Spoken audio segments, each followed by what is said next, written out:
Chapter 270. After that, Xiaofan didn't use the straw ropes provided by Guizhe anymore. It was too wasteful. He used ordinary straw ropes to practice knotting. Although they were rough and burly, he didn't feel bad if they were broken. If he couldn't untie them, he could just use them as firewood. For 5 days in a row, other than patrolling and hunting, Xiaofan spent the rest of his time trying to knot ropes. Old Ku didn't understand why Xiaofan was so obsessed with playing with straw ropes, but since Xiaofan insisted, he didn't say anything. No matter how big or small the straw balls were, they were all used as firewood. After failing again, Xiaofan was a little discouraged. He removed the straw balls that were tied to his fingers and threw them aside. He picked up a gourd filled with water and gulped down a few mouthfuls. It was just knotting a rope, but he was tired and sweaty. However, it was much better than a few days ago. He could go out and run for a while after a whole day. If it was the first 2 days, he could walk, let alone run.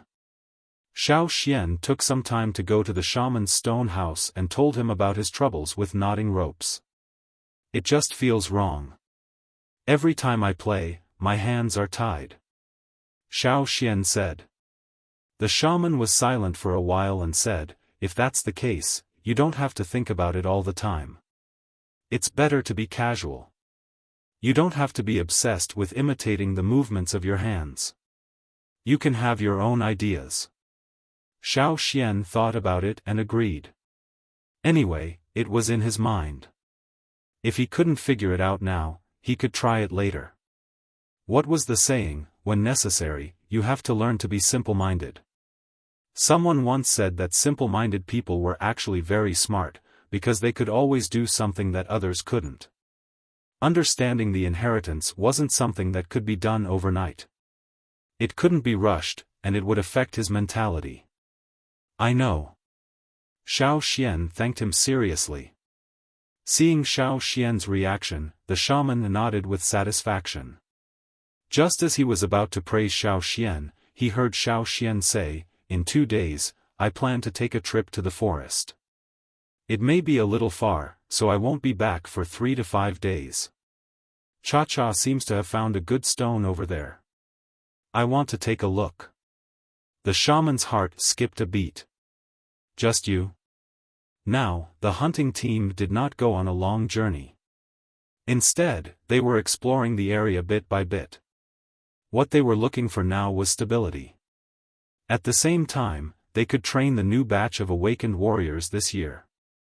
However, since Xiaofan said that he would be away for 3 to 5 days, the shaman was a little worried. If it were anyone else, the shaman wouldn't have reacted this way. However, the person in front of him was Xiaofan. It was rare for an elder to light up the bone ornaments and inherit the will of the ancestors. The shaman was a little hesitant, but still nodded. All right, but be careful. Don't be impatient and don't advance rashly. The shaman warned. I know. Don't worry, Xiaofan promised. Hearing these words, the shaman was so worried that he wanted to pull off all his beard. 2 days later, Xiaofan left the tribe on Cha-Cha's back with the polished stone tools and food. After flying away from the tribe for a day, Xiaofan walked directly in the forest. Cha-Cha needed to guard against other birds that suddenly appeared in the sky, and Xiaofan didn't want to be a hindrance in the air. Walking in the strange forest, this was not the border area where the tribe first entered the forest. They were already deep in the forest. The surrounding environment was dangerous. With years of hunting experience and a better premonition than others, Xiaofan was very sensitive to the hostile gazes around him. Even if they didn't have any murderous intent and only focused on Xiaofan would be alerted as soon as they came within a certain range in the forest. The forest here was very humid, as if there was fog. The mountains in the distance were also hazy, faintly discernible. In this place, even a small beast or a small mountain was very dangerous. Further ahead, they walked into another forest. Tall and dense branches blocked the light from above. The place where Xiaofan walked was very gloomy. Not far away, there was a hostile roar. He didn't know what kind of beast it was, but it was hiding behind the thick grass in the forest. It stared at Xiaofan with its wild eyes, emitting a dark and ominous light. If it was the hunting ground on the other side of the river, the beasts would run away when they saw the hunters, because they knew that these people were not easy to deal with. They would be looking for death if they went up. However, in this strange forest, the beasts in the forest didn't know about human beings. They were alert to anything strange, but they also saw it as prey. Not only would they not run away, but they would also try to attack. A figure jumped out from behind the grass, accompanied by the low roar of the beast, announcing the start of the fight. The low roar of the beast became sharp and frightened. The sound stopped abruptly, the sound of the blade cutting the flesh, the splashing of the liquid, and the spreading smell of blood. When Xiaofan withdrew the murderous look in his eyes and came out with the blood-stained blade, there were only the blood-stained beast corpses left in the forest. As soon as Xiaofan left, less than 10 steps, some smaller beasts rushed out. They were not aiming at Xiaofan, but at the beast corpse that had been cut in half. They screamed and scrambled for food. If they couldn't get it, they would bite each other.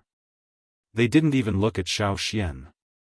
However, not long after, as the pungent smell of blood spread, other beasts would come and drive away these smaller beasts and snatch the beast corpse. After flying and walking for a day, Xiaofan looked at the sky. The sun was already hidden under the mountains, so he decided to find a place to rest. Cha-Cha fought with a ferocious beast with sharp claws living in a cave on the cliff. He drove the ferocious beast out of the cave, and then joined forces with Xiaofan to make the ferocious beast their dinner. There were many beast bones piled up in the cave, with a rotten smell. There were also many insects of different sizes crawling around. Xiaofan lit a torch to drive the insects away. As for the beast bones, Cha-Cha took them out of the cave. This could be a temporary resting place. If he came back in the future, he could come here to rest. Xiaofan took out a piece of animal skin and drew a rough outline of the places along the way. Then he marked the location of the cave. This time, in addition to looking for the stone, he would also draw a simple map of the places along the way, so that it would be easier for the hunting team to explore and hunt. Xiaofan applied some medicine to his wounds and Cha-Cha. Then he put out the fire and took the time to rest. When he woke up the next day, the sky was a little gloomy. He stood at the entrance of the cave and looked out. The forest below was moist. "It looks like it's going to rain," Xiaofan said. Cha-Cha didn't like rain, so he planned to stay in the cave and wait for the weather to clear up before going out. He had been here many times, so he knew that the weather here changed quickly. It was raining now, but it might clear up soon. Xiaofan ate the beast meat he had roasted yesterday for breakfast. The meat had become cold and hard, but he didn't care. He ate while looking at the sky outside. "I don't know when the rain will stop." Xiaofan walked a little deeper into the cave, in case it would rain later. The wind here was very strong, and the rain might be blown in. Sitting in the cave, Xiaofan saw the rope tied around his waist, and his hands itched. He hadn't touched a rope for 2 days. Since he had nothing to do, he took out the rope from the animal skin bag, cut a section with a knife, and played with it in his hands. The rope in the animal skin bag was a spare. As for the belt on his waist, of course, he couldn't take it off. Xiaofan was about to tie the rope the way he used to, when he thought of the shaman's words, and he stopped. If he tied the rope the way he used to, the result would be the same. His hands would be tied, and he would end up with a messy bundle of grass. Xiaofan sighed heavily, and closed his eyes. He threw away the memories of the past, and just twirled the rope around his hands aimlessly. Gradually, Xiaofan lost interest in tying the rope. He wondered when the rain would start. Once it started raining in the forest, it would leave quickly. In this season, it wouldn't rain every day. However, if it didn't rain in this gloomy weather, wouldn't he have to keep waiting? As he thought about it, Xiaofan seemed to see the pair of hands again, and the rope that was wrapped around the hands. The rope was moving quickly between the fingers. However, this time, the way the rope was tied was different. Xiaofan didn't feel so chaotic, and it seemed to have a strong purpose. This time, Xiaofan didn't divert his attention, but focused on the knotting movements of the hands. Xiaofan's hands also unconsciously followed the movements, exactly the same as the knotting movements of the hands in his mind. After an unknown amount of time, Xiaofan woke up from that state. When he opened his eyes and looked at his hands, he was shocked to find that there were several knots on the rope, and it wasn't tied up like a few days ago. Did he succeed? Or did he still fail? Xiaofan guessed the meaning of the ropes and knots in his hands according to the basic conclusion he learned before. Just now, what was he thinking when he was tying the rope? Hunting? No, that wasn't it. Stone? No, even further back. Rain? Yes, rain. Thinking of this, Xiaofan's expression became strange, but also a little excited. If the meaning of these conclusions was true, regardless of whether he succeeded or failed again, he had to verify it to know. Looking at the sky outside, Xiaofan stood up and walked to the entrance of the cave. He took a deep breath, feeling the moist and cold water vapor in the air. He clenched his fist, stretched it out, and faced it. He silently counted the time. 5. He opened his fist and extended his little finger. 4. Extended his ring finger. 3. Extended his middle finger. 2. Extended his index finger. 1. Extended his thumb and opened his palm. Smack. There was a soft sound of liquid falling. His palm was slightly cold. Xiaofan couldn't wait to look over, and then his smile froze. A pile of bird poop was lying quietly in the middle of his palm. Xiaofan's face twitched. He planned to use something to wipe the bird poop off his palm. Just as he was about to retract his hand, another drop of liquid fell.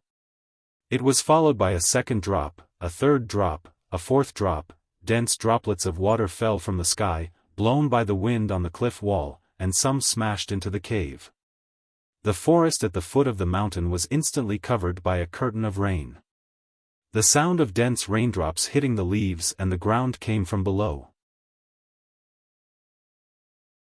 Chapter 271. It was raining. It was really raining. It was about the same time as Xiaofan had predicted, only a few seconds apart. Was it a coincidence? Or was it really the same as what the knot had predicted? After washing the bird droppings off his hands with the rainwater, Xiaofan walked back into the cave. He took out the straw rope from the animal skin bag and cut it again. Looking at the curtain of rain outside the cave, he wondered if he should try again. It was already raining, so what was the point of divination for the next one? Why don't I try when the rain will stop? Xiaofan recalled the state he was in when he was tying the rope and his thoughts when he was tying the rope.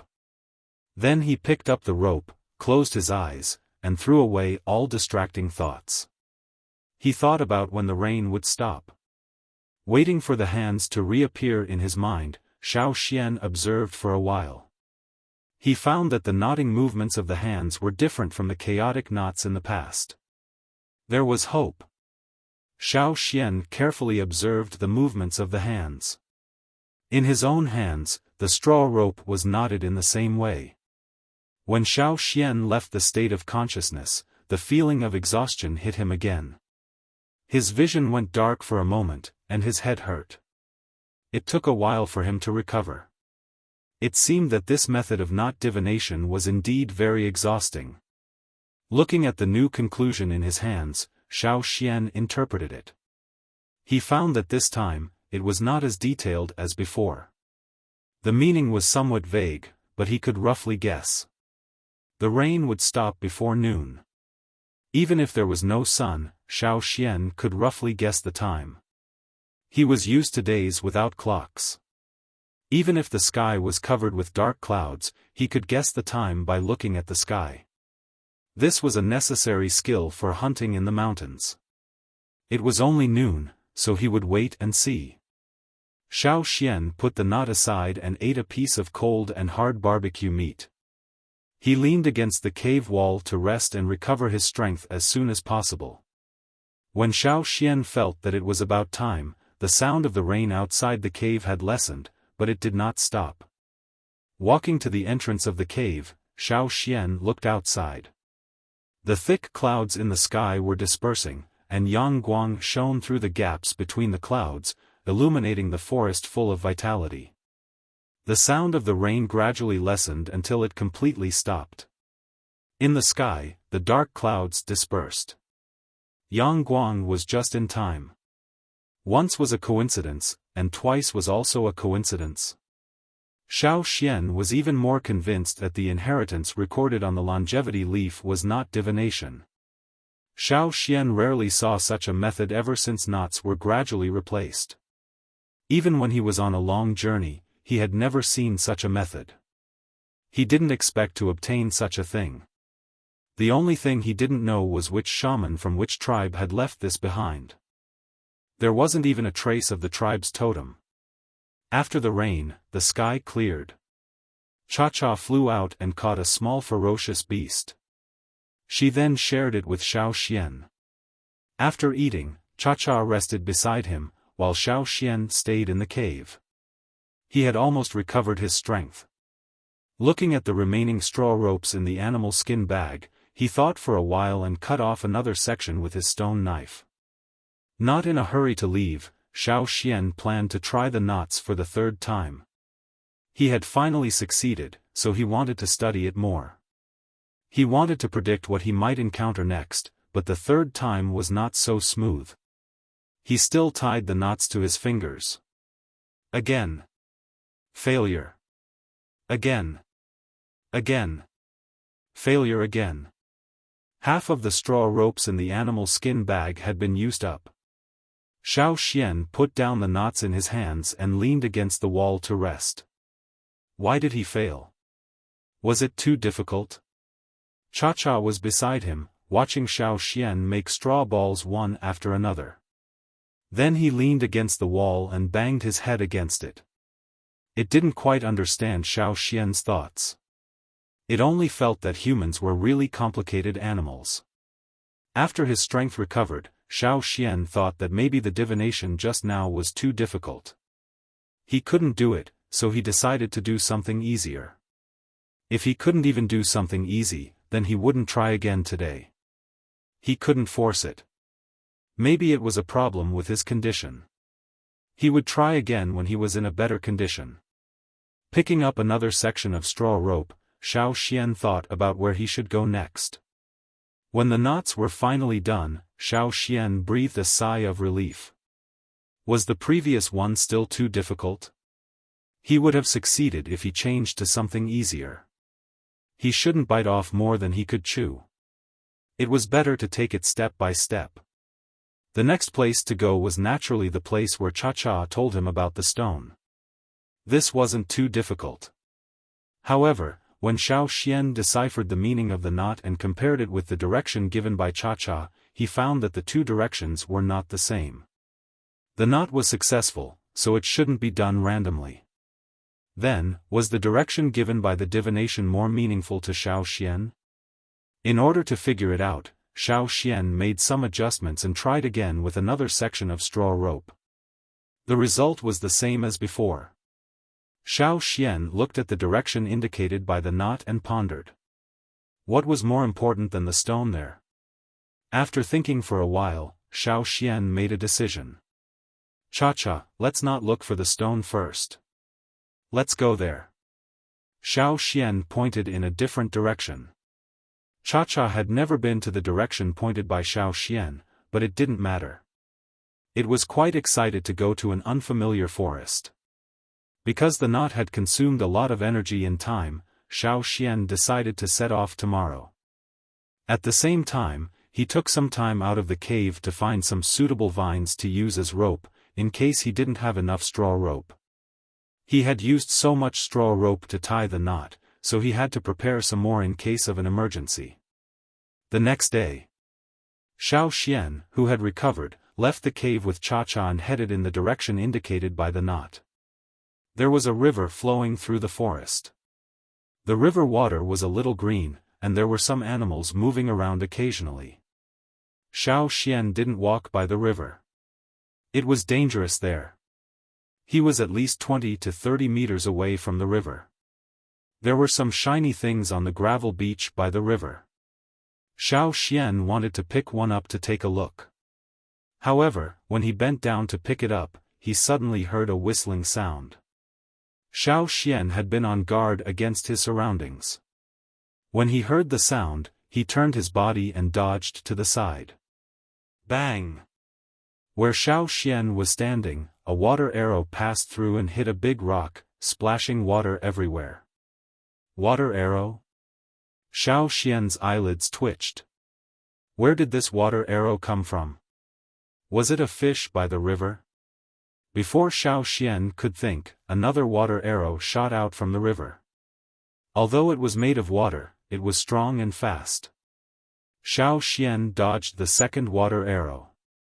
It hit a tree about 50 meters away from the river bank, leaving a hole in the trunk. Following that, the third and fourth water arrows chased after Xiaofan. However, because of these continuous arrows, Xiaofan also saw the source of the water arrows. It was indeed from the river. There was a bulge floating on the surface of the river. It was part of some kind of creature in the water. Xiaofan didn't want to waste any more time here. After dodging the water arrows, he left the river bank. The deeper he went into the forest, the more he couldn't underestimate even a fish in the river. Big fish had their own threats, and small shrimps had their own abilities. If he wasn't careful, he would stay here forever. However, Xiaofan didn't understand what was so special in the depths of the forest where danger lurked everywhere. Chapter 272. In order to reach the direction indicated by the knot, they had to cross the river. Xiaofan walked along the river for some distance, but did not find a place to cross directly. So he asked Cha-Cha to give him a lift. While grabbing Cha-Cha's claws, Xiaofan saw a hunting scene by the river. A gibbon-like animal with long and sharp claws was attracted by the shiny objects by the river bank. It wanted to dig them out and take a look, but a water arrow suddenly shot at it. However, the animal's reaction was fast. It stopped digging and quickly dodged. 2 consecutive arrows did not hit the target. Perhaps it was because it had lost Xiaofan. The fish in the water was a little anxious. More of its head that was hidden under the water appeared, and some fan-shaped scales could be seen. Another 3 water arrows were shot out.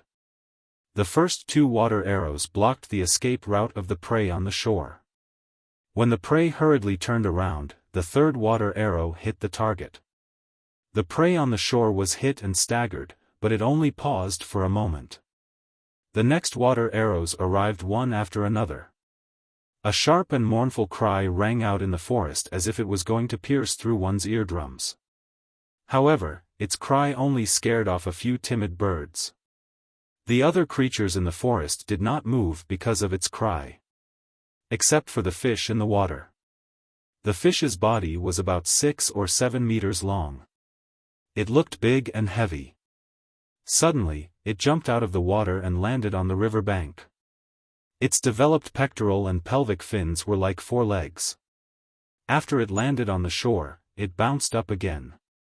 It opened its big mouth with sharp teeth and bit down on the prey that was slowed down by the continuous water arrows. Xiaofan could clearly hear the crisp sound of bones. The prey's eyes were filled with fear and disbelief. The strange fish that had bitten the prey contracted its pectoral and pelvic fins, biting the struggling prey tightly. Its slightly cylindrical body rolled from the river bank into the river. The panicked screams disappeared in an instant, leaving only bubbles on the surface of the water. Everything by the river bank returned to its previous tranquility. Only some bubbles and not too obvious blood floated up from the river. This was the fearsome beast mountain forest that all the tribes were afraid of. Under the seemingly peaceful surface, there were hidden dangers. Even from afar, it gave people a great sense of pressure. Xiaofan withdrew his gaze. After crossing the river, he returned to the ground and continued to deal with the various kinds of dangers in the forest. He continued to advance in the direction indicated by the knot. While Xiaofan was moving towards his target in the forest, the shaman was counting the days in the tribe. 6 days had passed. He didn't know when Xiaofan would return. Whenever she thought of Xiaofan, she would feel a headache and worry. Just as he was worrying, Ao quickly walked in from outside. "What happened?" the shaman asked. After hearing Ao's words, the shaman knew that it was not about Xiaofan, but something else. He was slightly relieved, but what Ao said had to be treated seriously. The people of the Lu tribe told them that there would be a special expedition team coming. The team consisted of people from some big tribes in the central region. This new matter distracted the tribesmen, so the shaman didn't have time to count how long Xiaofan had been gone. After 3 days of arduous travel, Xiaofan finally arrived at the place indicated by the knot. Although there was no sign or stone to indicate that this was the place he was looking for, Xiaofan felt that this was the place. Looking around, he was surrounded by mountains. It was a part of the mountain range. The peaks of the mountains reached into the clouds, and white snow could be seen. As he approached, Xiaofan felt that there was something in the mountains that was attracting him. Vigilant of his surroundings, Xiaofan walked step by step towards the place that attracted him. He didn't know where it was, nor what he was looking for. He just felt that he had to find it. The higher he went, the steeper the mountains became. The trees became sparse, and the attraction got closer and closer. Finally, Xiaofan came to the entrance of a cave. Looking at the boulder in front of the cave, Xiaofan put his knife back into the leather sheath at his waist. He took a deep breath, hugged the boulder, and moved it out. With a dull grinding sound, the boulder was moved out of the way little by little. This place was close to the top of the mountain. Although there was no snow, the temperature was much lower than at the foot of the mountain. However, it was as if someone had lit a fire in the cave. As the boulder was moved out of the way, Xiaofan could feel the warm air blowing against his face. It was a warm air with a stale smell. The only difference was that the inside of the cave was pitch black, and there was no sign of fire. There was a strange force here that repelled the intruders. It was as if the intruders persisted, that strange force would tear apart everything that forcibly invaded like the rotating blades of a blender. However, this strange force gave Xiaofan a familiar feeling. Cha-Cha hovered in the sky, unwilling to come down. It would rather die than come closer. Xiaofan did not force it. After moving the boulder, Xiaofan went to find some dry wood, lit a torch, and walked in step by step. He did not know how long this cave had existed. There were some things at the entrance that could no longer be seen clearly. With a touch, they would turn into mud or shatter. Inside. It was inside. With the torch in hand, Xiaofan walked into the depths of the cave. Not long after, he saw several people. To be exact, there were 6 standing corpses that had been dead for an unknown period of time. When he did not see them clearly, Xiaofan thought that they were people blocking his way. After taking a closer look, he realized that they were 6 brown, dried corpses that looked like they were just skin and bones. Their hair was still there. Although the animal skins on their bodies were no longer shiny and were covered in a layer of dust, they were not as flexible as they used to be.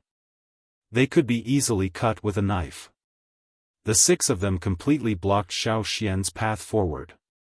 These 6 people no longer looked like they used to. There were no eyeballs in their sunken eye sockets, but they seemed to be seriously looking at something. Although they were expressionless, they gave off an inexplicable feeling of determination and fortitude.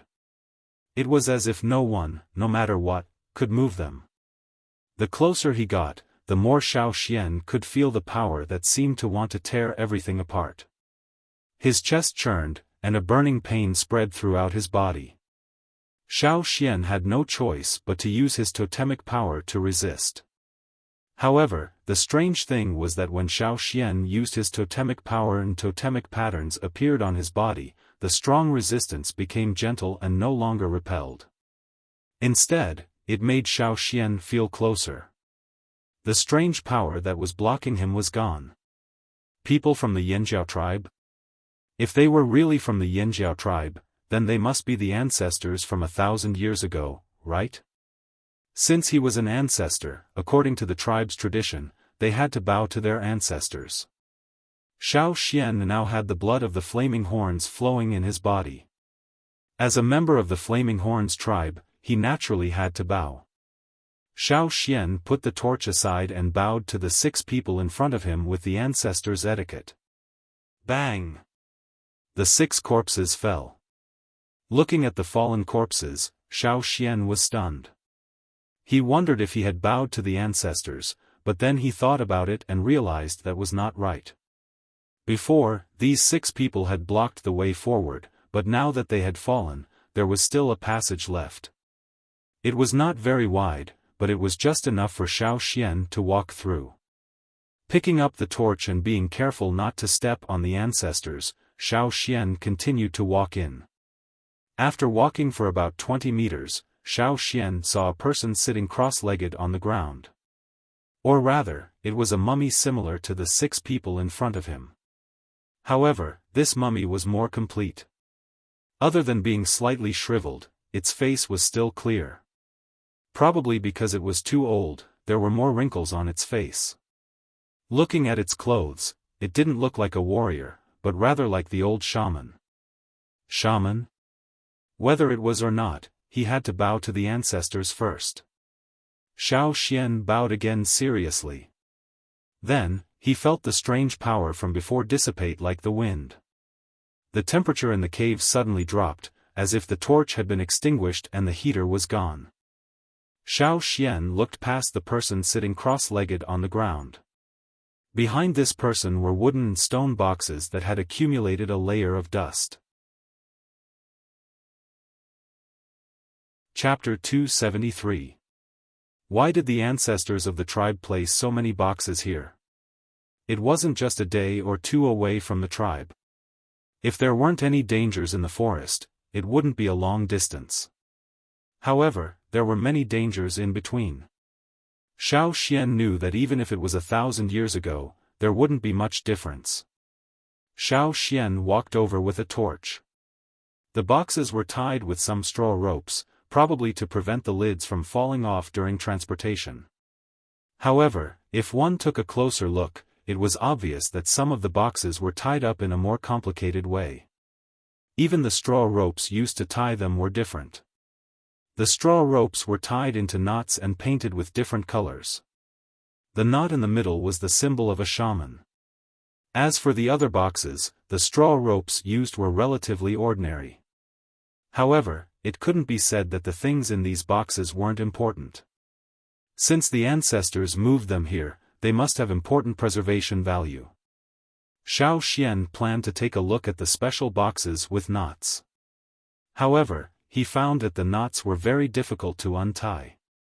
The ropes were also very strong. It didn't seem like they had been there for a long time. Cut them off? Burn them off? Forget it. If the people in the tribe knew about this, they would definitely have opinions and think that he was disrespectful to the ancestors. Putting the boxes with complicated knots aside, Xiaoxian turned to look at the other boxes that were tied with more ordinary methods. He raised his hand to untie the knots, but Xiaoxian only touched them with his hand. The straw ropes that tied the boxes broke and shattered into powder. He pinched the other parts of the straw ropes and found that they were the same. Perhaps because too much time had passed, the straw ropes had lost their original tenacity and were no longer strong. The previous boxes had a higher density, so the ropes used were different. Now that the density was lower, Xiaoxian didn't feel pressured to look at the things in the boxes. Opening the boxes, Xiaoxian saw many animal skin rolls neatly placed inside. Xiaoxian picked up one and unfolded it. This map recorded some things that happened in the Yanjiao tribes in a certain year, such as harvests, disputes, and so on.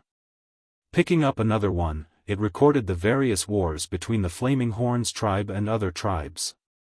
It also involved several tribes that Xiaoxian was familiar with, such as the Thousand Masks tribe, the Eight Limbs tribe, etc. Xiaoxian knew of several large tribes in the central region, basically all of them were recorded. Did the Yanjiao tribe attract so much hatred in the past? But soon, Xiaoxian found that his guess was wrong. It wasn't that Yanjiao attracted hatred, but that everyone in that era was particularly easy to attract hatred. According to the records in these scrolls, the tribes were not as peaceful as they were now.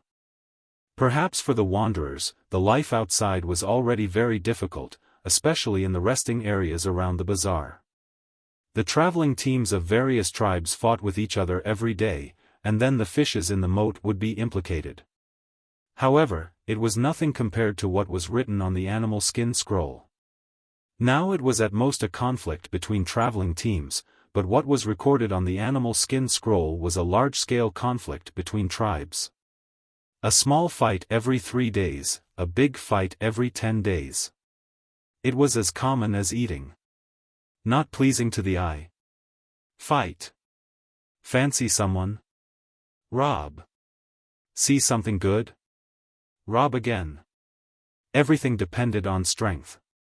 If you could beat them, rob them directly. If you couldn't beat them, rob them secretly. If you couldn't rob them secretly, then you could only give up. If you didn't give up, then you would be beaten and killed. It could be said that in the past, the survival of small tribes was extremely difficult. According to the records, many small tribes were destroyed. The central region was even more chaotic. Because there were many big tribes, there were wars every 2 or 3 days.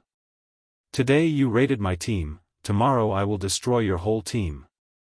Even the Mang tribe and the Eight Limbs tribe, which Xiaoxian always thought were good neighbors and close partners, used to be like enemies. Not to mention a bamboo of the Mang tribe on the border of the Eight Limbs tribe, even if there was a green onion that didn't belong to their tribe, the people of the Eight Limbs tribe would pull it out by the roots. And all the spiders and other things that entered the Mang tribe, as long as they were found and didn't come out again, they were either killed or eaten. Spiders were not delicious? No problem, as long as the people of the Eight Limbs tribe were unhappy, they would eat happily. Among them, there was a scroll written by an unknown shaman. It wasn't so solemn, but had a lot of bad taste. It also wrote a lot of scandals of other tribes, such as whose family was robbed, who was cuckolded, who was pushed down from the position of chief by his own brother. The words were slightly exaggerated, revealing gossip and excitement. Not all shamans were as serious as the old man now.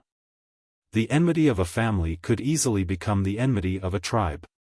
For that era, war came too easily.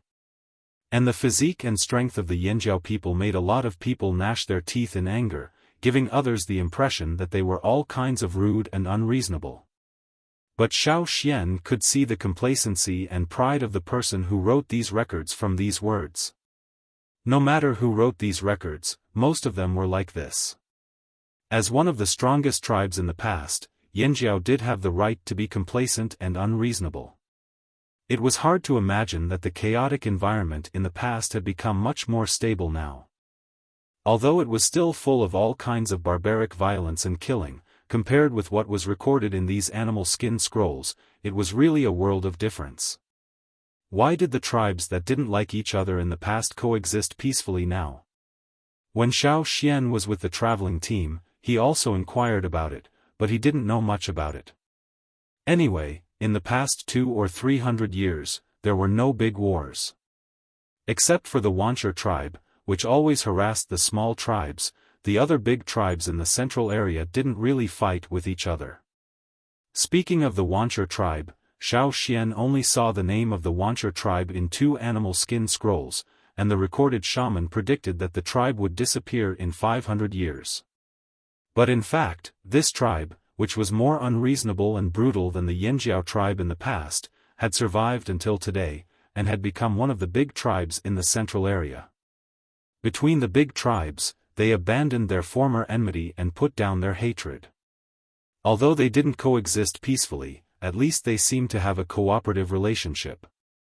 Xiaofan could only think of one most likely reason for such a change: they had a common enemy, and this enemy made them afraid. 1 or 2 tribes alone were not enough, they had to band together. The Yanjiao tribe? No, even if the Yanjiao tribe used to be strong, it wasn't strong enough to make these tribes band together for such a long time.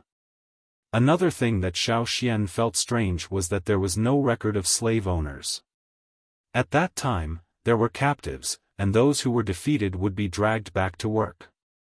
But there was no record of slave owners, not even one. In addition to these, Xiaofan went through several other boxes with weak straw ropes, and learned a lot of information. It wasn't all about the wars between the tribes, but included all aspects, such as records of farming and animal husbandry. Thousands of years ago, the Yanjiao tribe also mainly hunted. After all, it was close to the mountains, and most of the food was taken directly from the mountains. But there were also plantations, just like the murals that Xiaofan saw. There were records of plantations, breeding, harvesting. These records were all in the books. Maybe now the shaman of the tribe also had some of these records, but Xiaofan believed that the records here were much more detailed than those in the shaman's hands. Thinking about it, when the ancestors of the Yanjiao tribe left the old haunt, they were mainly fleeing for their lives. Naturally, they didn't bring many records of plantations and breeding with them. Maybe they didn't even bring them with them when they left, because when the ancestors left, they didn't expect to be gone for so long. The records in the shaman's hands were probably written by the people who left later on based on their own experiences. There were too many animal skin rolls in the box. It was inconvenient for Xiaofan to read them with a torch inside, and he was worried that the torch would damage the animal skin rolls. So he moved the box to the entrance of the cave, and opened them one by one under the light of the cave. Xiaofan didn't doubt the authenticity of these records. It was the shaman who recorded them.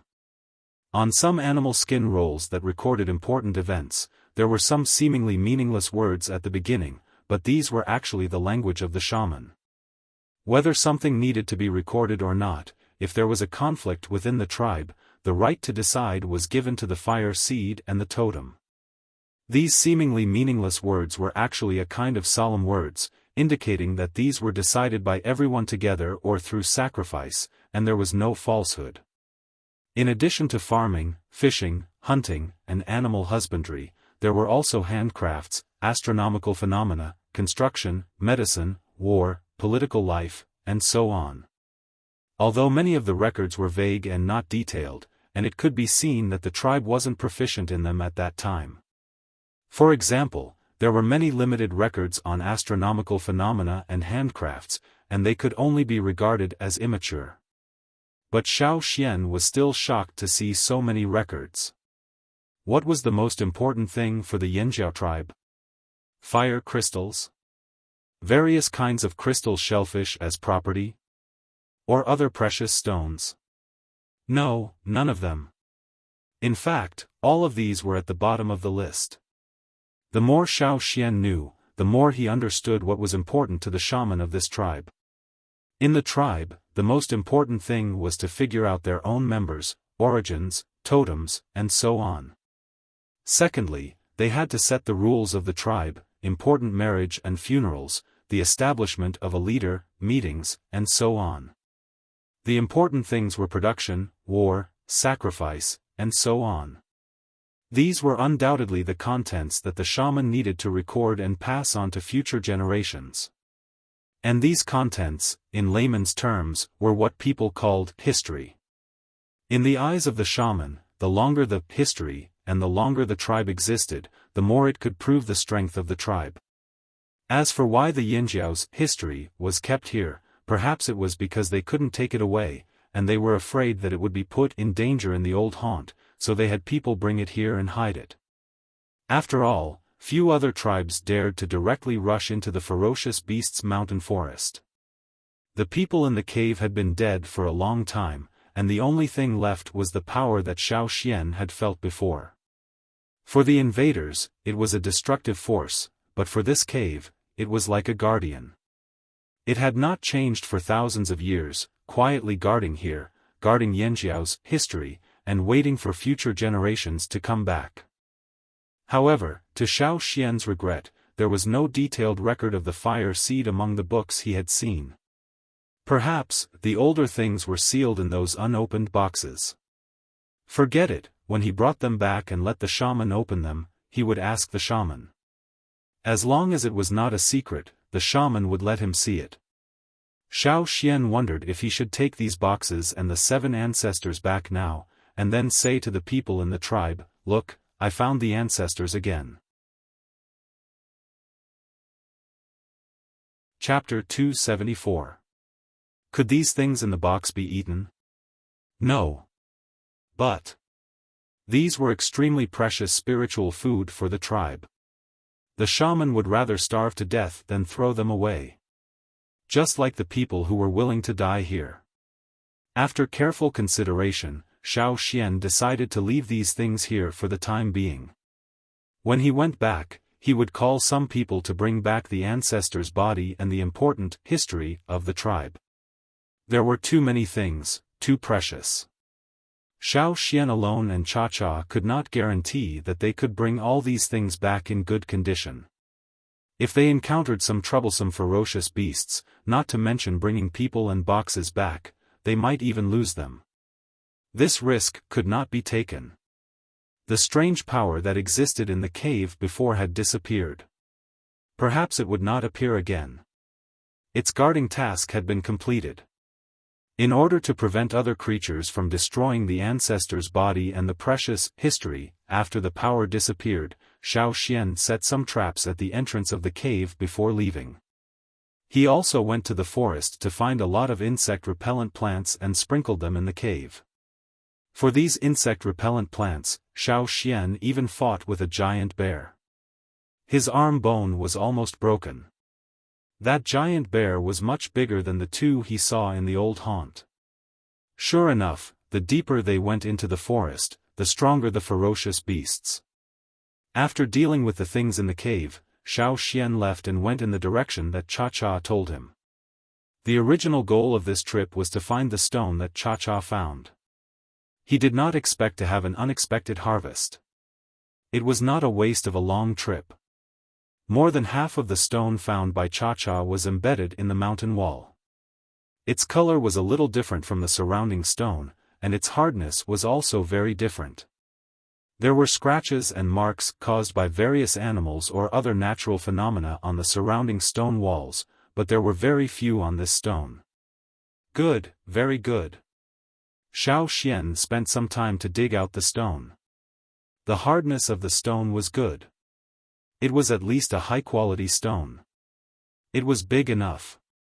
Standing on the ground, it was estimated to be nearly 2 meters high and 1 meter wide. It was oblong. Xiaofan tested it. The deeper he went, the harder the stone became. Although it wasn't easy to find high-quality stones, they weren't rare either. However, Xiaofan was interested in better stones. Perhaps the core of this stone could reach the highest grade. He was out of stock, so he had to prepare more good stones to bring back and grind them into tools. Xiaofan was heavier than a normal rock, but with the Yinjiao people's superior strength, he could carry the rock and even jog for a while. However, his speed was greatly reduced in the forest. Sometimes, Xiaofan would have to throw the stone down first and find an opportunity to carry it away. Carrying the stone back was indeed a difficult experience, but it was worth it to be able to find such a stone.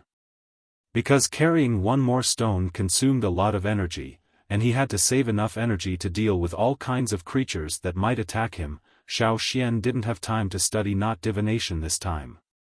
He wasn't used to carrying a heavy stone for the first few days, but gradually he got used to it. Sometimes he could even use the stone as a shield to block the attacks of those ferocious beasts.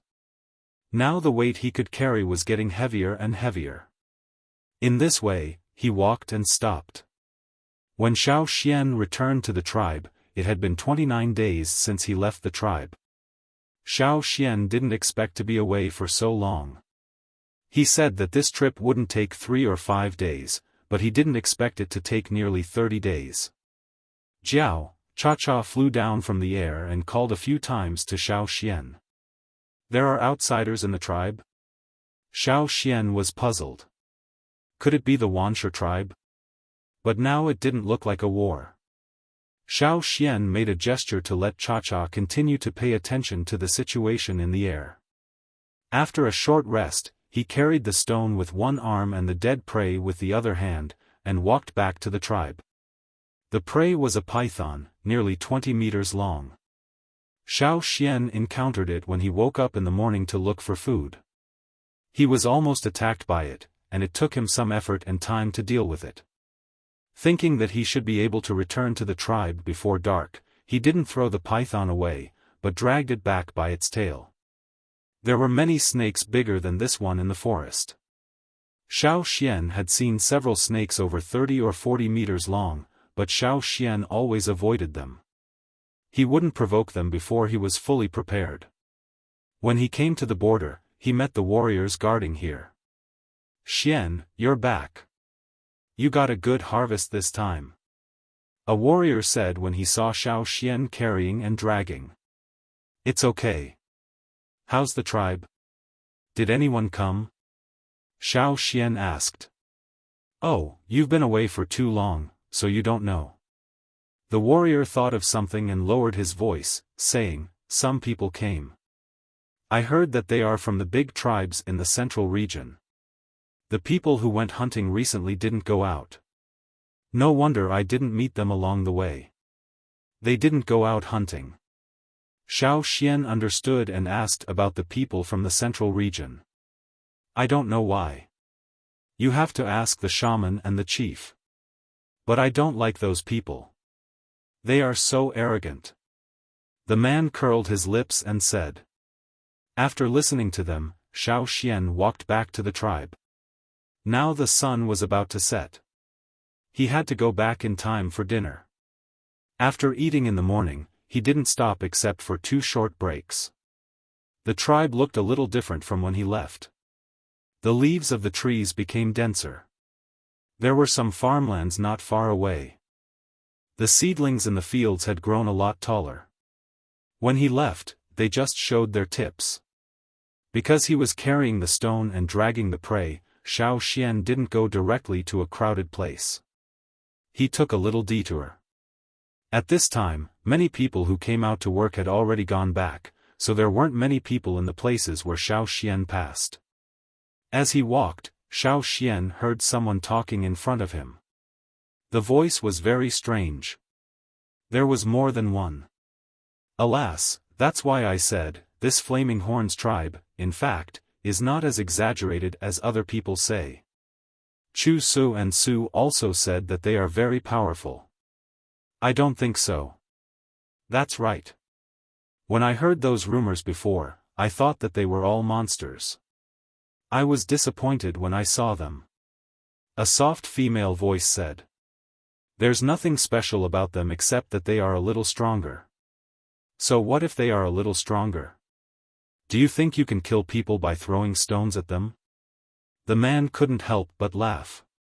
Others also thought that this was funny and laughed. The man continued, "How do you think they can fight when they're carrying rocks? Like this? Like this? Or like this? Well, I've seen this before, ha ha ha." However, he soon found that everyone's laughter had stopped, and the atmosphere was a little strange. He heard a sound approaching behind him, but he didn't care. So what if the people of the Yanjiao tribe heard him? At worst, he would fight. He wasn't afraid. However, everyone's faces were stiff, as if they had seen something incredible. There was also a person who had a good relationship with him, winking at him and motioning him to look behind him. The setting sun fell diagonally in front of him. He couldn't see who the person behind him was from the shadow. Just as he was thinking about whether to turn around and take a look, he heard a voice behind him. "Hey, you're in the way." Xiaofan looked at the person in front of the road with feathers of various colors on his head. He was standing there like a monkey holding a watermelon. He thought, where did this idiot come from? The person in front of him turned around and the first thing he saw was a big stone. The pressure was so great that he couldn't help but move to the side. Xiaofan didn't say much. He carried the stone and dragged the snake home. He glanced at the people present and didn't find anyone he knew, so he didn't look at them anymore. If he wanted to fight, he could wait until he was full. In any case, these people wouldn't leave for a while. He was hungry now and was considering whether he should roast or boil the snake when he got home. Looking at the person who left as if nothing had happened, the young people who stood there were silent for a long time. Then one of them asked, "Who was that person just now?" The others didn't answer. They didn't know either. At this moment, they only had one thought: damn, that person just now looked about the same age as us, but he was so strong. It was as if he wasn't carrying a big stone, but a bucket, and he wasn't dragging a big python, but a dead fish. His footsteps were quite light. Chapter 275. When Xiaofan returned home with the snake's tail and the stone, old Ku was cooking meat soup. While cooking, he complained to Caesar, who was lying outside the window. Seeing Xiaofan come back, old Ku threw everything aside and went to help Xiaofan take the snake. "This snake is quite big. Where did you hunt it?" Old Ku looked at the snake in front of the house, went into the house, took out his tools, and planned to cut it. "Not far from the tribe. I just killed it and dragged it back. This stone is the one Cha-Cha found. It's good, right?" Xiaofan moved his shoulders. His shoulders hurt from carrying the stone for too long. Old Ku touched it with a small stone knife and nodded, "It's really good. It's worth your time. Oh, you should go to the shaman's place. I'll take care of this snake. Okay, I also have something to tell him. Wait. I almost forgot. Don't go to the stone house near the fire pit. The shaman is not there. He and the chief are in the big house over there. They are talking with the people from the central tribes. They haven't come back yet. You can go there directly." Xiaofan looked towards the direction old Ku was pointing at. There was a relatively magnificent stone house, located at the border of the core area. There were no other houses around it. Basically, there was only one house, which was very eye-catching. The shaman asked everyone to build it after he knew that people were coming. He and the chief have been talking with the outsiders these days. Old Ku explained. "Okay, I'll go there and have a look." The ground was paved with stones. Even if it was raining, people would not step on the mud on the ground. This was not there before Xiaofan left. There were many warriors around the big stone house. Most of them were from the Yanjiao tribe, but there were also warriors from other tribes. These foreign warriors were not all from the same tribe. Even those with poor eyesight could tell that they came from at least 3 different tribes. The style of clothing was too obvious. The clothing of each tribe was related to the tribe's totem and customs. For example, the people of the Mang tribe liked to wear green. Some of them were light green, while others were dark green. The material of their clothing was similar to linen, and there were jade stones hanging from their bodies. Judging from the jade, these people were at least intermediate totem warriors. The clothes of the people of the 8 Limbs tribe had a silky texture, which was the specialty of their tribe. Some warriors even had spiders of different sizes crawling on their bodies. There was also a tribe with feathers on their heads. They were similar to the people that Xiaofan had encountered before. Their faces were also painted with various colors, making it impossible to see their original appearance. The Feather Tribe? When Xiaofan was observing these people, he found that they did not care about Xiaofan at first. However, there were two people that Xiaofan had seen before. Su and Chu Su both looked at Xiaofan. They had a deep impression of Xiaofan, especially when they saw Xiaofan beat 4 people by himself. Now they could not help trembling when they thought about it. As for the other Yinjiao tribe warriors who were guarding outside, they unconsciously smiled when they saw Xiaofan. "Are you here for the shaman?" a warrior asked. "Yes." "Why don't you go and ask if I can go in first?" Xiaofan said. One of the warriors who often acted as the shaman's guard was familiar with Xiaofan. He did not think that the shaman would stop Xiaofan from entering the house. However, the situation inside was complicated, so it was better to ask. Not long after the man entered the house, he came out and motioned for Xiaofan to go in directly. Seeing Xiaofan walk in, a few people from the other tribes were unhappy. There were several important people inside. How could a small fry like Xiaofan be allowed to enter? "Who is the guy who just went in? Why can he go in?" someone asked. "He is Xiaofan," Chu Su said. The man who was about to say something turned to look at Chu Su and Su. "He is that Xiaofan?" Yinjiao Xiaofan had been known by some people before the Yinjiao tribe came back. However, when they looked for him later, they could not find him until the whole Yinjiao tribe appeared. Several Yinjiao warriors looked at the people opposite with ridicule and said, "Why can he go in?" "Because he is the elder of our tribe. So far, he is the only elder. His position is second only to the shaman and the chief. Why can't he go in?" The Yinjiao warriors had long been dissatisfied with those people from the other tribes who always had a sense of superiority. Why, now these people were still dissatisfied with the elders of the tribe? "As long as you dare to say, we dare to fight." Seeing that the situation was not good, an older warrior pulled the people in front of him. "That's enough. We are not here to quarrel. Be careful of the team leaders." Xiaofan did not know that there were sparks outside the stone house again and a fight almost broke out. After he went in, he saw 4 people from the other tribes, 3 sitting and 1 standing behind. Among the 3 sitting people, Xiaofan had seen one of them before. He was Huang Yi, a senior totem warrior of the Mang tribe with a 3-horned jade. Huang Yi looked at Xiaofan carefully. When he saw Xiaofan for the first time, he did not take Xiaofan seriously. He only thought that Xiaofan was an insignificant person in a small tribe until Chu Su told him about the Yinjiao tribe. Xiaofan did not care about the 4 people's eyes and went straight to them.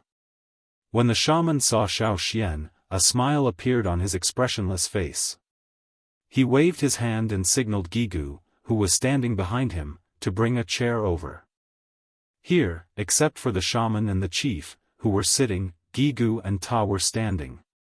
However, after Xiaofan came, he became the 3rd person from the Yinjiao tribe to sit. Seeing this, the eyelids of the 3 people sitting across the table twitched at the same time. On the side of the Flaming Horns tribe, those who could sit here naturally had a very high status in the tribe.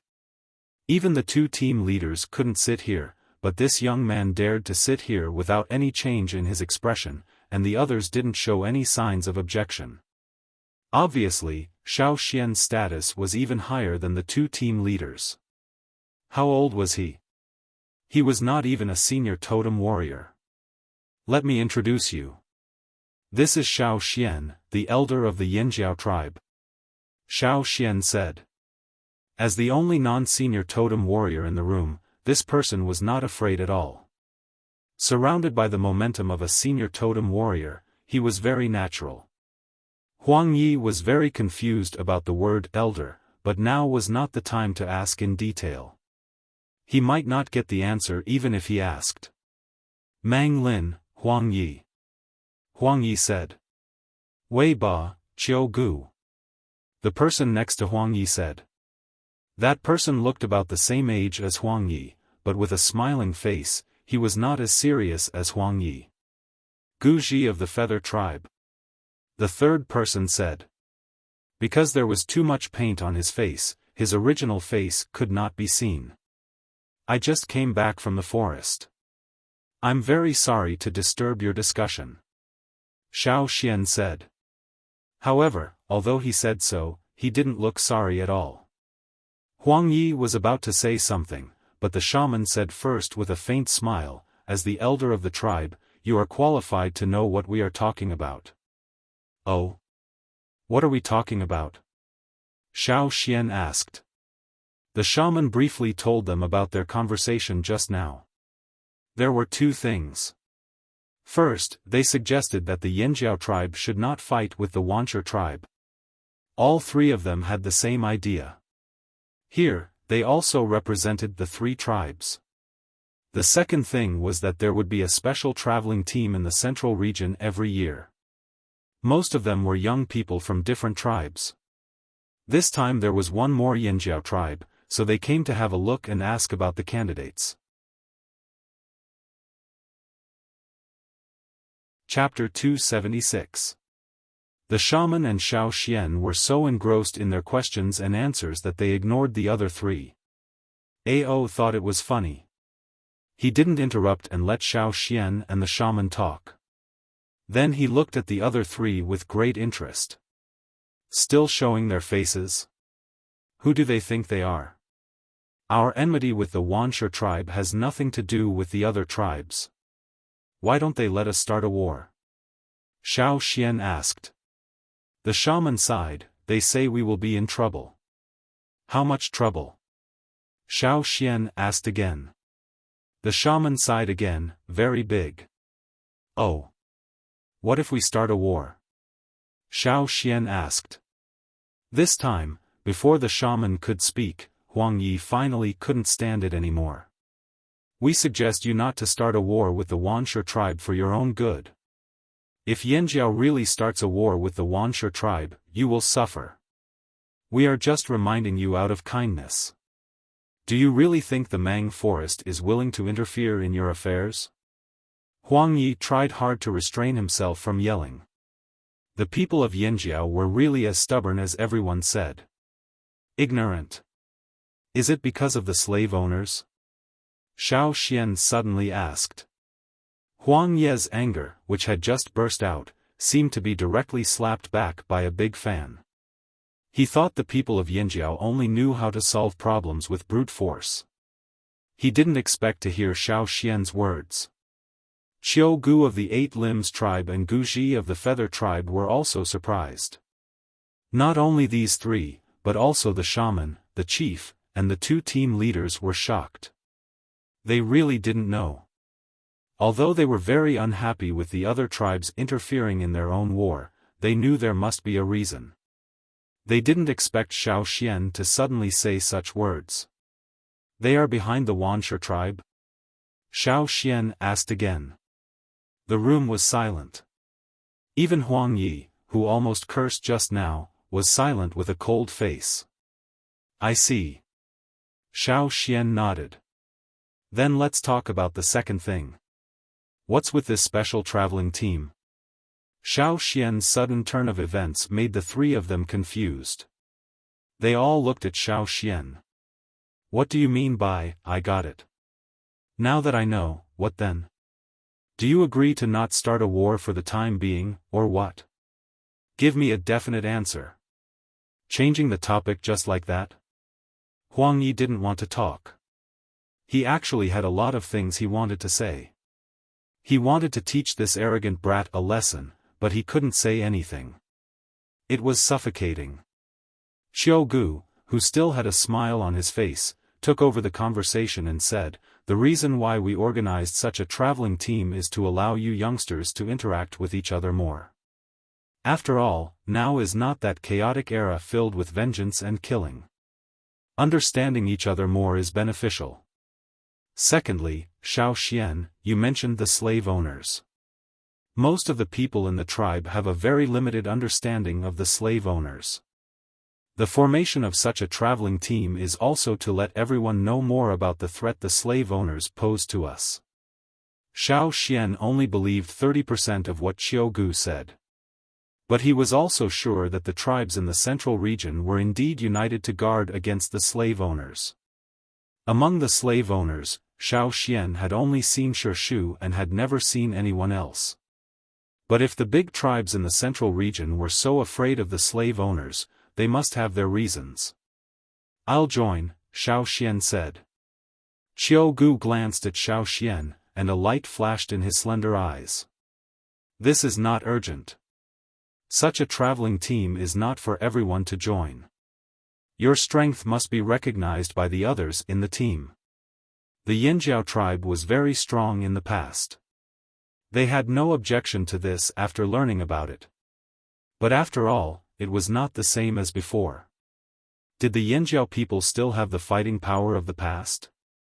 They were skeptical about this. Looking at the current living state of Yinjiao, they were quite suspicious that the Yinjiao people had regressed.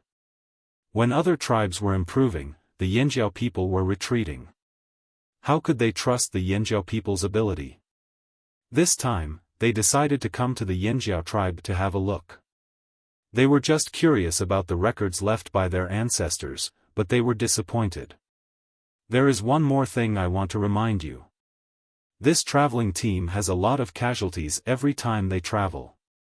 More than half of them have died," Gu said. Speaking of this, whether it was Gu, Huang Yi, or Gu Ji, for their tribe, it was a heavy burden. More than half of them had died, not more than half of them had died. This traveling team, which was basically formed by the big tribes in the central region, had such a high death rate. It was obvious that the traveling team had encountered difficulties. The shaman and Ao's faces changed. They would rather not join such a traveling team than see Xiaofan get into trouble. The shaman was about to say something when he heard a "coo" sound. It was very clear in the quiet room. What's more, the people sitting there all had good hearing. "Well, I think everyone must be hungry. Why don't we stop here today and continue tomorrow?" Xiaofan said. Gu and the other two looked at each other and nodded. "Okay. In that case, let's continue tomorrow." Ao got up and said. They needed to have a good talk about this. Besides, it was really late now. Ao asked Ta to take Huang Yi and others to a place to rest, and he went to the stone house with the shaman and Xiaofan. Xiaofan asked Ao for a piece of jerky to satisfy his hunger temporarily. When they arrived at the stone house, he didn't answer Ao and the shaman's doubts. He told them about the ancestors and the history in the forest. At this time, the shaman and Ao didn't care about the Wuxia tribe, the traveling team, or the slave owners. For them, compared with the ancestors and the history of Yinjiao, these were all behind. That night, Ao called the 2 team leaders and the 10 hunting team leaders together for a discussion. He selected 50 people from the list of hunting warriors and asked the leaders to tell them that they had 1 day to prepare, and the day after tomorrow they would go to the forest with Xiaofan to bring back the remains of the ancestors and the precious history. The next day, Huang Yi and the other 2 met the Yinjiao shaman, the chief, and the young elder face to face again to continue what they didn't finish yesterday. However, they soon found that the chief of Yinjiao was looking somewhere and was always absent-minded, and the shaman seemed to be absent-minded all the time. Only Xiaofan was talking to them about the traveling team and the slave owners. At noon, they finished the discussion. On the Yinjiao side, Xiaofan chose to join the traveling team, and the others would discuss it later. Anyway, it was not time for the traveling team to set off yet. This was the idea of the shaman and the chief. Since they had decided, it was a foregone conclusion. As for the requirement to join the traveling team, Xiaofan was confident that he only needed to find a person who was confirmed to be in the traveling team to fight with him. Because they had to leave for the forest tomorrow, this matter must be solved today. Who should he find? Xiao Xian looked at the accommodations arranged by the tribe for the outsiders, and his eyes swept back and forth. While Xiao Xian was choosing a target to fight with, Huang Yi and the other two were also discussing it. The people of Yinjiao are strange today, Huang Yi said. Is there something we don't know? Are they still unwilling to give up and want to kill Wancher now?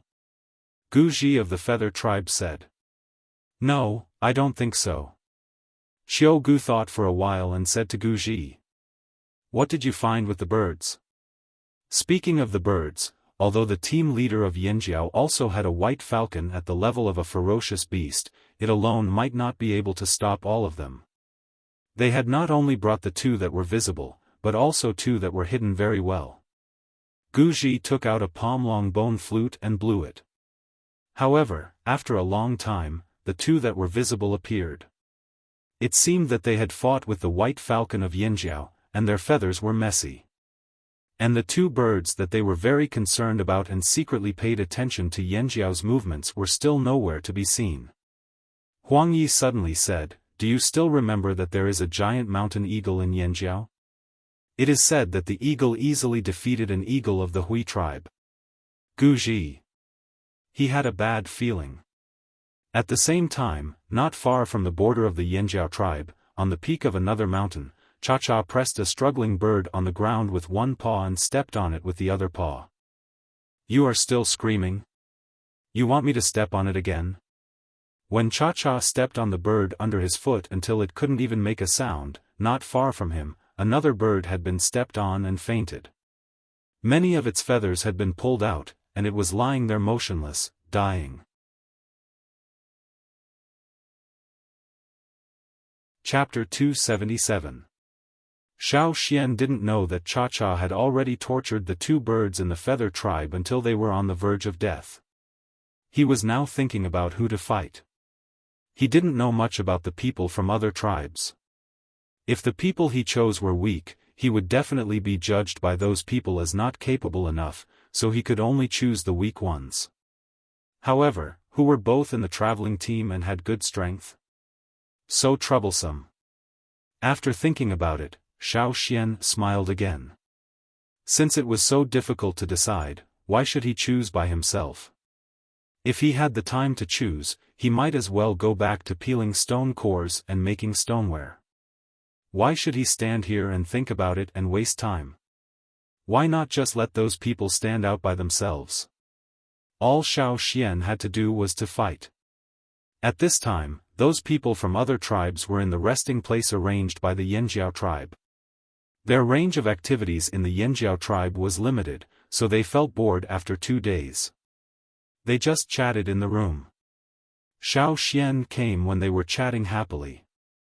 After explaining his intention, these young people were excited. They had been bored for 2 days after coming to the Yinjiao tribe.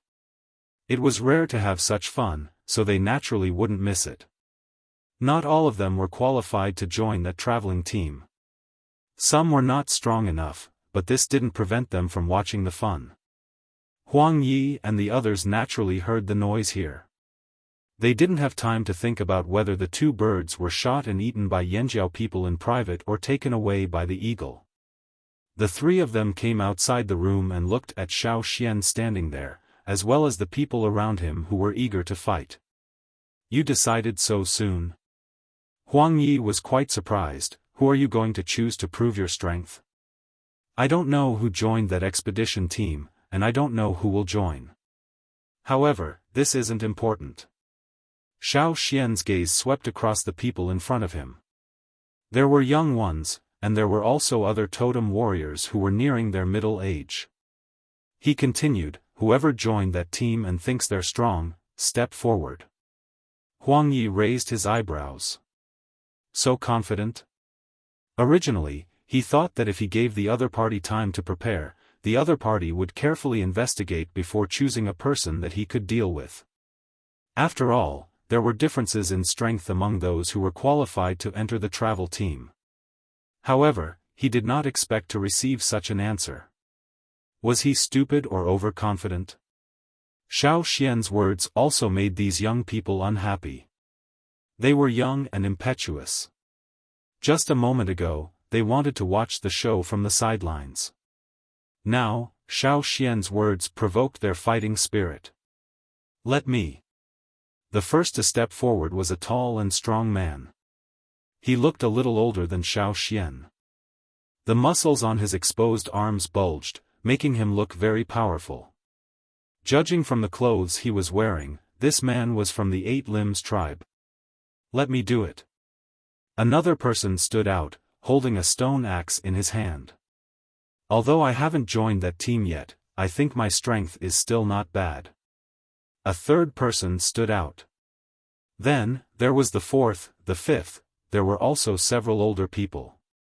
If it weren't for the fact that they felt it was too bullying to stand out, they would also speak out. Huang Yi waited and waited, but still didn't hear what he wanted to hear. He couldn't help but look at Chu Su. He saw that guy looking at the leaves on a tree next to him.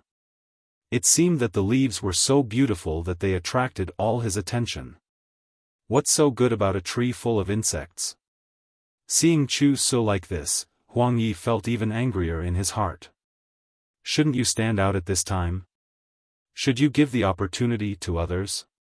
Chu Su was still looking at the crooked tree on the side, whose leaves had been gnawed by insects. It seemed that he didn't know the situation at all. Xiao Gu looked at Su, who stood quietly aside without saying a word, and wondered in his heart, isn't this kid usually very hot-tempered? He can kill people if he is unhappy. Why is he so quiet now? Okay, stop arguing. Let me do it. A young man with colorful bird feathers on his head stood out. Guji raised the corner of his mouth and glanced at the cold-faced Huang Yi and the depressed Xiao Gu with a complacent face. Hong Shi, be careful. Guji said with a smile in his eyes. Seeing that Hong Shi didn't bring a knife, he handed his knife to him. Hong Shi didn't want to take the knife because he also had his own weapon. However, after thinking about it, he took it. Hong Shi of the Feather Tribe will also join the traveling team this year. Hong Shi said. Xiao Xian looked at the man standing not far away. This was the guy who blocked the road yesterday and joked about the strength of the Yanjiao tribesmen. Yanjiao, Xiao Xian. Since it was decided that Hong Shi would fight, Chu Su, who had just been paying attention to the leaves, immediately shifted his attention. He looked at the two people who were ready to fight over there and whispered to Su, let's make a bet. If you lose, lend me your white-haired spider to play with for a day. Su touched the white-haired spider under her body to comfort her.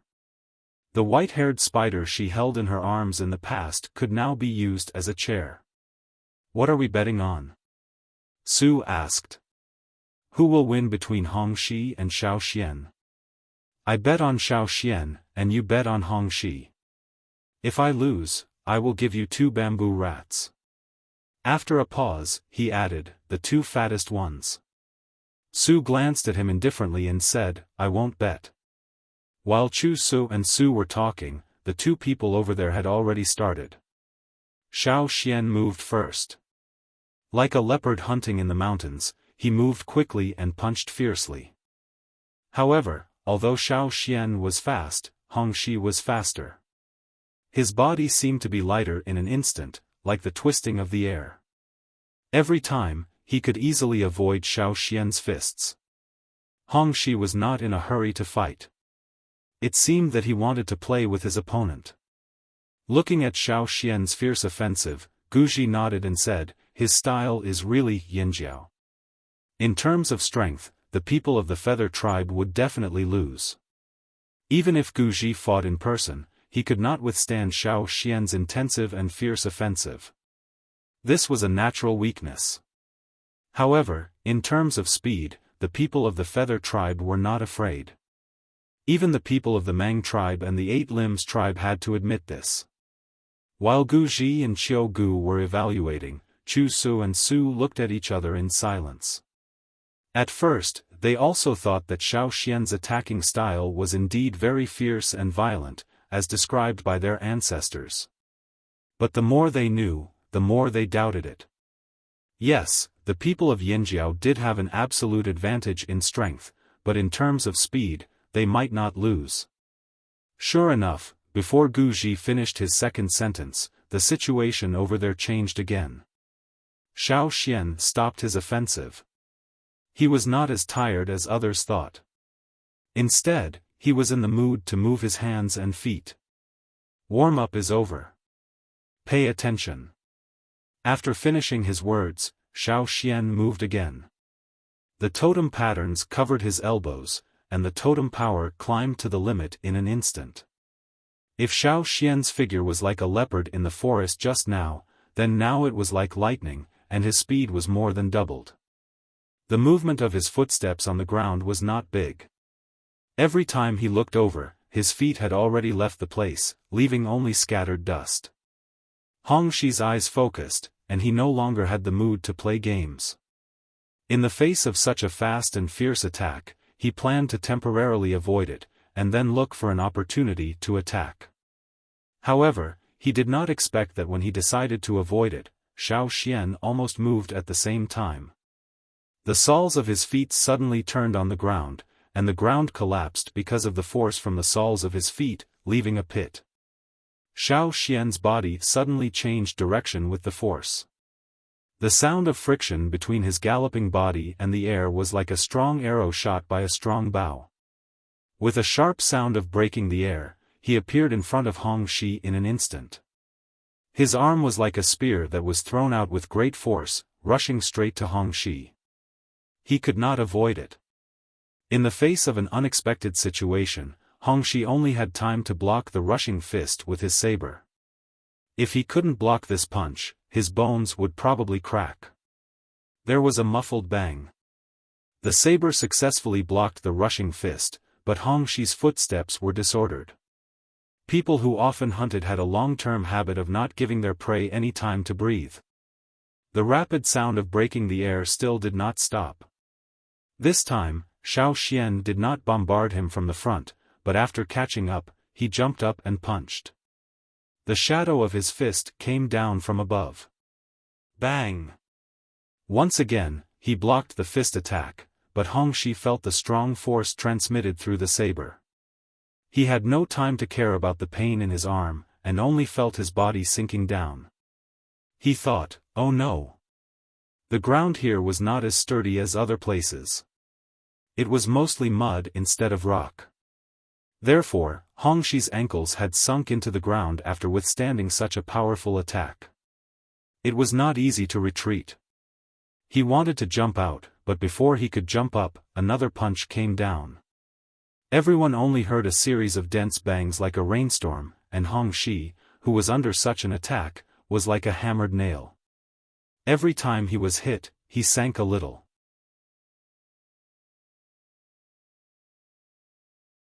Chapter 278.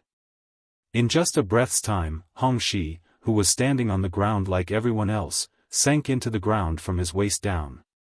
Those who stood in front of Hongxi and wanted to fight with Xiao Xian at first, listened to the boom and felt as if they were hit by the fist, which made their scalps tingle. This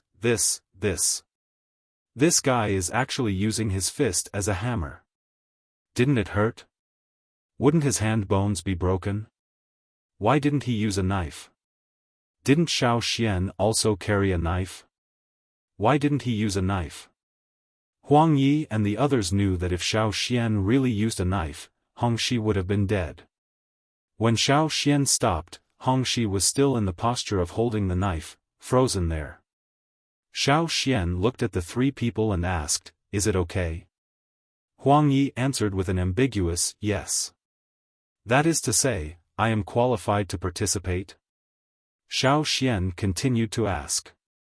Yes. Huang Yi said. Oh, goodbye. After that, Xiao Xian lifted his foot and left. Gu Ji felt the eyes of Huang Yi and Qiu Gu and blushed. Before that, he had asked Hongxi to pay attention. The people of the Feather Tribe hurried over to pull Hongxi out. Gu Ji's broad and thick stone knife still retained the temperature brought by the hit. It was a little hot. They checked Hongxi's injuries. They were not too serious, just a little miserable. He felt the pain of tearing muscles all over his body when he moved slightly. Hongxi, you should have held the knife with the blade facing up. You could have blocked it. Maybe when that guy's fist came down, it would have been cut off by the knife. Someone couldn't help but say. Yes, and at that time, you should have, shut up. Hongxi roared with blue veins on his forehead, do you think I am stupid and don't know how to use a knife? Or do you think Xiaoxian is stupid and doesn't know how to avoid the blade? If I had a chance, would I be beaten like this? Just in time, that guy hasn't gone far. You take the knife and continue to fight. The others stopped talking. Although Hongxi's weapon wasn't a saber and he wasn't as proficient in using it as others, it didn't mean that he didn't know how to use a saber. It looked very simple, but when he really faced it, the pressure he felt was completely different. At that time, Hongxi really had an illusion that he was facing a fierce beast from the forest. When he blocked the other party's attack, he felt as if the bones in his hand were about to shatter. Even turning the hilt of his saber was difficult. Hongxi knew that his defeat was justified.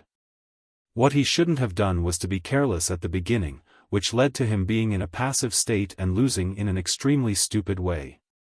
I should have used my own weapon. Hongxi struggled to walk to Guji with the saber, handed it back to him, and said angrily, when I get better, we'll fight again next time. I'll use my own weapon next time. After a moment of silence, he added, it's not that I can't afford to lose, I just feel that I haven't shown my true strength yet. Chu-Su couldn't help laughing. What are you laughing at? Hongxi glared at him. Your feathers are falling off. Chu-Su pointed to his head and said. Hongxi's face turned red, and he said angrily, Chu-Su, wait for me. When I get better, I'll fight with you. Ignoring the quarrel of the young people over there, Huang Yi sighed to Guji and Qiu Gu beside him, now I believe that Huma of the Dishan tribe was killed by him. Before this, Huang Yi and the other two had heard the rumor that Huma of the Dishan tribe was killed by a young man with an eagle in Yanjiao, but they didn't believe it. Because 99% of the rumor was exaggerated and absurd, not to mention the Yanjiao tribe which was in hot discussion, they didn't take the news they heard at that time seriously. But now it seemed that it was very likely to be Xiaoxian. Alas! Guji patted his forehead, I forgot to test that guy and see if he knows about the two missing birds. Without informing the Yanjiao tribe and secretly with two birds as spies, anyone would doubt his motives. In this case, once strange and suspicious birds were found, it was very likely that he would shoot them directly. How to ask? Guji felt sorry for the two birds. He had trained them for a long time, and they were rarely caught in the past. This time, he really didn't expect it. The Yanjiao tribe seemed to have a lot of secrets. The next day, the chief of the Yanjiao tribe, Ao, asked Huang Yi and the other two to have a talk. When the three of them arrived, they saw the two dying birds on the stone table and the serious faces of the Yanjiao warriors around them. Huang Yi only felt a headache. Why didn't I see Xiaoxian? Qiu Gu asked. He has something else to do. Ao didn't intend to say more. Huang Yi glanced around. Except for Xiaoxian, the two Yanjiao leaders were not there. What did they do? Forget it, no matter what they did, as long as they didn't go directly to the people of the Wansha tribe. Ao ignored Huang Ye's doubts, just grabbed the two birds and talked with the people of the Feather tribe. On the other side, early in the morning, Xiaoxian left the tribe with Ta and Gigu and went to the ferocious beasts mountain forest. Not far from the border of the tribe, there was a team of about 10 people waiting there. Beside them were several ferocious beasts that hadn't shown up in the tribe these days. The shaman thought that these ferocious beasts had nothing to do. Since they were going to the depths of the forest this time, they should take them with them. They shouldn't stay in the tribe for too long and lose their ferocity. Ferocious beasts were better to be ferocious. Is everyone here? Xiaofan looked at the people around him and asked. Yes. Gigu said. Ta nodded. Then let's go. More than 50 figures followed Xiaofan to the depths of the ferocious beast's mountain forest. Around these 50 figures, there were some running shadows of beasts. Xiaofan had walked a part of the road they were taking, telling them what beasts they needed to pay attention to, what dangerous plants and animals were in the forest, and what they needed to pay attention to. However, there was another part that Xiaofan hadn't walked. Last time when Xiaofan entered the forest, he first went in the direction indicated by Cha-Cha, and then changed direction halfway. When he went back through the stone. This time, they set out from the tribe.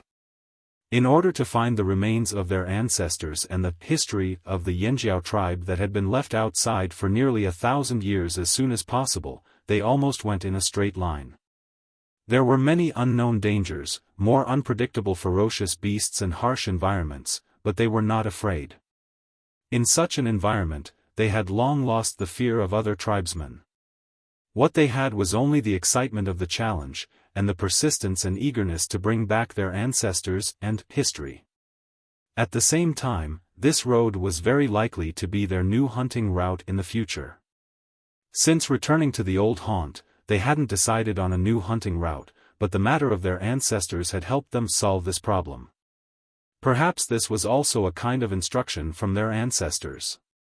In the past, their ancestors must have often taken this road. Today, the descendants of the Yanjiao tribe would take this road again, and also tell the forest that those who had left back then had returned. The sound of the stone tool striking the ground was endless. Blood splattered everywhere with a thick, suffocating murderous aura. The roars of the giant beasts in the forest were deafening, and the startled flocks of birds flew in the direction of the setting sun while squawking. Under the dark blue sky, the road was stained with blood, and they pressed forward.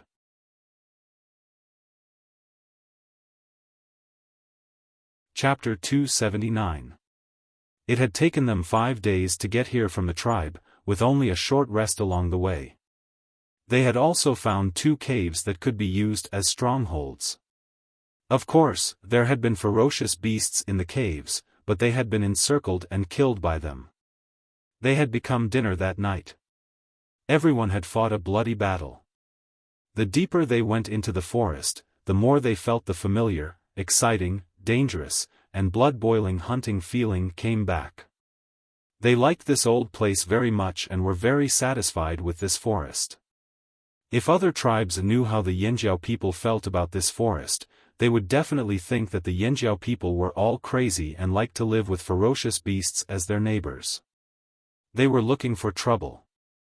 But the Yanjiao people who came from the other side of the river had been in contact with this kind of environment since childhood. Facing this kind of environment, it was easier for them to adapt. Sometimes the 2 team leaders even wondered if there was a place deeper in the forest like a green land, where all kinds of precious and dangerous plants grew. In just 5 days, everyone was like a killer who had crawled out of a thick sea of blood, full of ruthlessness and killing intent. And the ferocious beasts that had been brought out with them looked even more ferocious. If they hadn't softened their eyes when they looked at the Yanjiao people and were obedient enough, they would have looked no different from the native ferocious beasts in the forest at first glance. That's it. Xiaofan pointed to a place on the mountain and said. Although they hadn't reached that place yet, Ta and Gigu looked in the direction Xiaofan pointed. They could clearly see a place blocked by a big stone. Behind the stone, there must be the cave where the ancestors lived, as Xiaofan had said. Taking a deep breath, everyone couldn't help but tidy up their animal skin clothes, patting off the grass bits stuck to their animal skin clothes. Then, they went to a spring on the mountain and washed their faces, rubbing away some of the dried blood on their arms and legs. In front of the ancestors, they would treat them seriously. After carefully tidying up, the group went up the mountain. The cave no longer had the protective force that Xiaofan had encountered the last time he came here. It looked no different from an ordinary cave. Xiaofan moved the boulder that was blocking the entrance of the cave away and had a few vicious beasts stand guard outside. Then, he led the 2 team leaders and the others into the cave. The insect-repelling herbs that were scattered in the cave last time were still there, but the smell was much fainter. Before Xiaofan left last time, although he had set up traps and scattered some insect-repelling herbs, the power that protected the cave was gone. Xiaofan was worried that the bodies of the ancestors would rot, so he put the bone ornament on the body of the person who was sitting cross-legged on the ground. The other 6 bodies were also moved closer by Xiaofan. Since the bone ornaments were able to protect the remains of their ancestors in the King Stoneworm's cave, they should be able to do the same now. After entering the cave, Xiaofan looked carefully. The 7 bodies of the ancestors were the same as the last time he saw them. They did not rot quickly, which made Xiaofan feel relieved. Every time they saw the remains of their ancestors, the people of the Yanjiao tribe were very excited. Especially after hearing from Xiaofan what he saw in the cave last time, Ta, Gigu, and the others wanted to kneel down and kowtow to show their respect for their ancestors. Ta held a torch and carefully followed Xiaofan into the innermost part of the cave. These are the history. Xiaofan pointed at the boxes and said. Whether it was the ancestors or the boxes that contained the history of the Yanjiao, they would send them back to the tribe at all costs. After seeing the ancestors and the history, the 2 team leaders led the others out of the cave and went down the mountain to chop wood to make palanquins. In fact, they were not exactly palanquins. They were just made to look like 3 carriages. When the time came, each carriage would be carried by 4 people, and the others would guard around it. Xiaofan and the others rested in the cave for 2 days. During these 2 days, they also finished the palanquins used to carry the ancestors. They carefully put the bodies of the 7 ancestors into one palanquin, and the boxes containing the history were put in 2 groups in the other 2 palanquins. There were limited things left in the cave, and many of them had lost their original appearance. If they saw these things in the tribe, they would definitely throw them away as garbage. But these were left by the ancestors, so they had a different meaning. They took what they could take with them, and left the rest in the cave if they felt it was unnecessary. When the route is opened, we will come back again, Gigu said. They went back much slower. After all, they had to carry the ancestors and the history, and they had to keep them from being destroyed by other ferocious beasts. Naturally, it would take more time. At this time, the ferocious beasts were doing very well. They would attract other ferocious beasts away, and then find a place to kill them, instead of fighting around the palanquins. 8 days later, they returned to the tribe.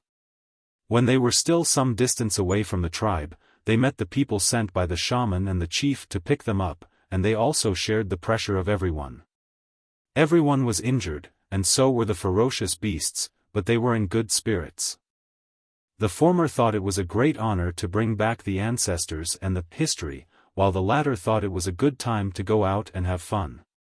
Although they almost died several times, and had many injuries on their bodies, they were happy enough. The people from the other tribes had already left, and the people in the tribe stopped all their work and followed the shaman and the chief to the border to welcome them. Some people didn't know why they had to go out like this at first, but after they told each other, they couldn't help but be excited. Those are the ancestors. What do the ancestors look like? They must be mighty and extraordinary. I heard that those who worship the ancestors will be blessed by the ancestors. I know a warrior who has worshipped him before. Later on, he was able to get through several dangerous situations during hunting. You also found the ancestors before? Yes, I heard it was Elder Xiaofan who found them.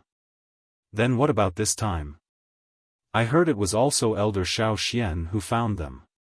No wonder he is an elder. For the Yanjiao people, even if the ancestor's body was only a skeleton, it still had a sacred and inviolable aura. Unfortunately, they didn't get to see what their ancestors looked like. They only saw 3 large chests being carried by a dozen people. Welcome back, ancestors. The shaman and the chief were the first to kneel. Thousands of people at the border all knelt down. Even the children who didn't know anything knelt down with the adults. They didn't have their usual naughtiness, and they had a very strange feeling. It was a little heavy, but also a little excited. When Xiaofan brought back the ancestor's body from the cave of the king stoneworm, the tribe held a ceremony to cremate the ancestors. This time it was the same, but not immediately. Because of the protection of the bone ornaments, the 7 ancestors' bodies wouldn't rot quickly. The shaman put them in a room in the stone house and didn't leave the house for several days. He wasn't facing the ancestors all the time, but he was studying the history that was brought back. Ao also went to read it every day. Guizhe, who was chosen by the shaman to be his successor, followed the shaman every day to read the history left behind. There was too much information that they needed to grasp. Xiaofan and Guizhe divided the work, categorizing the selected information and then rewriting it, such as the records of astronomical phenomena, farming, animal husbandry, handicrafts, and so on. Although thousands of years had passed, some of the information was still very helpful. Whether it was the shamaness or Chief Ao, although they knew that the Flaming Horns tribe was once glorious, they didn't have a more specific concept. The records left by their ancestors were limited, but now, through these histories, they deeply felt the prosperity of the past. Thinking of the arrogant faces of the people from the other tribes a few days ago, and then thinking of the overbearing Flaming Horn tribe, Ao only felt that there was still a long way to go. The Flaming Horn tribe needed to develop and return to its former strength, but it also needed time. Who are the ancestors that came back? Xiaofan seized the time to ask the shaman. The shaman was silent for a while, and then slowly said, during the disaster, the shaman of the Yanjiao tribe passed the position of shaman to the next successor and asked the new shaman and the chief to leave with the people of the tribe. He himself took more than 100 people and hid these precious history in the forest to prevent it from being damaged by natural disasters or man-made disasters. More than 100 people and the shaman guarded the history until the end of their lives. More than 100 people? Xiaofan was puzzled. When he found the cave, there were only 7 people, including the shaman. The others are dead. Not even their bones are left. The shaman stroked a small animal skin scroll in his hand. This was the last record of the shaman. It felt like every word was weeping blood and was extremely heavy. During the disaster, the ferocious beasts in the forest were also frightened by the sudden changes in the world and became manic. Every day, people who went out to hunt would die when encountering such crazy ferocious beasts. Not even their bodies were left behind. In the end, only the 7 of them were left. Even when they died, their clansmen did not come back. If one day, I encounter the same situation, I will do the same. The shaman said. When do you plan to hold the sacrifice? Xiaofan asked.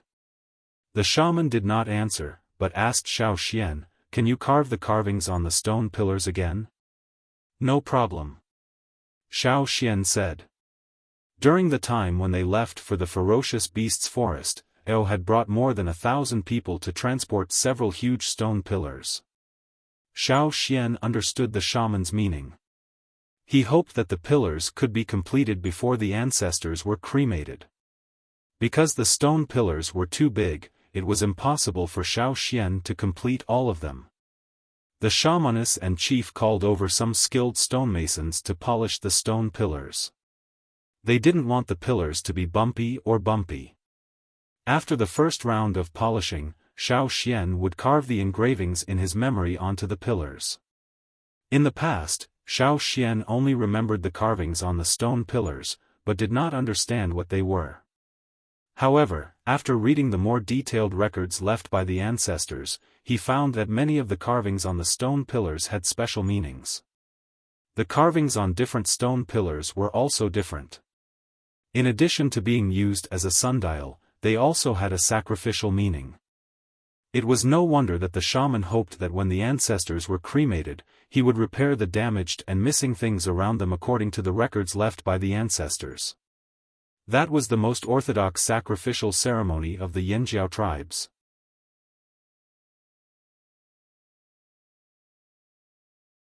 Chapter 280.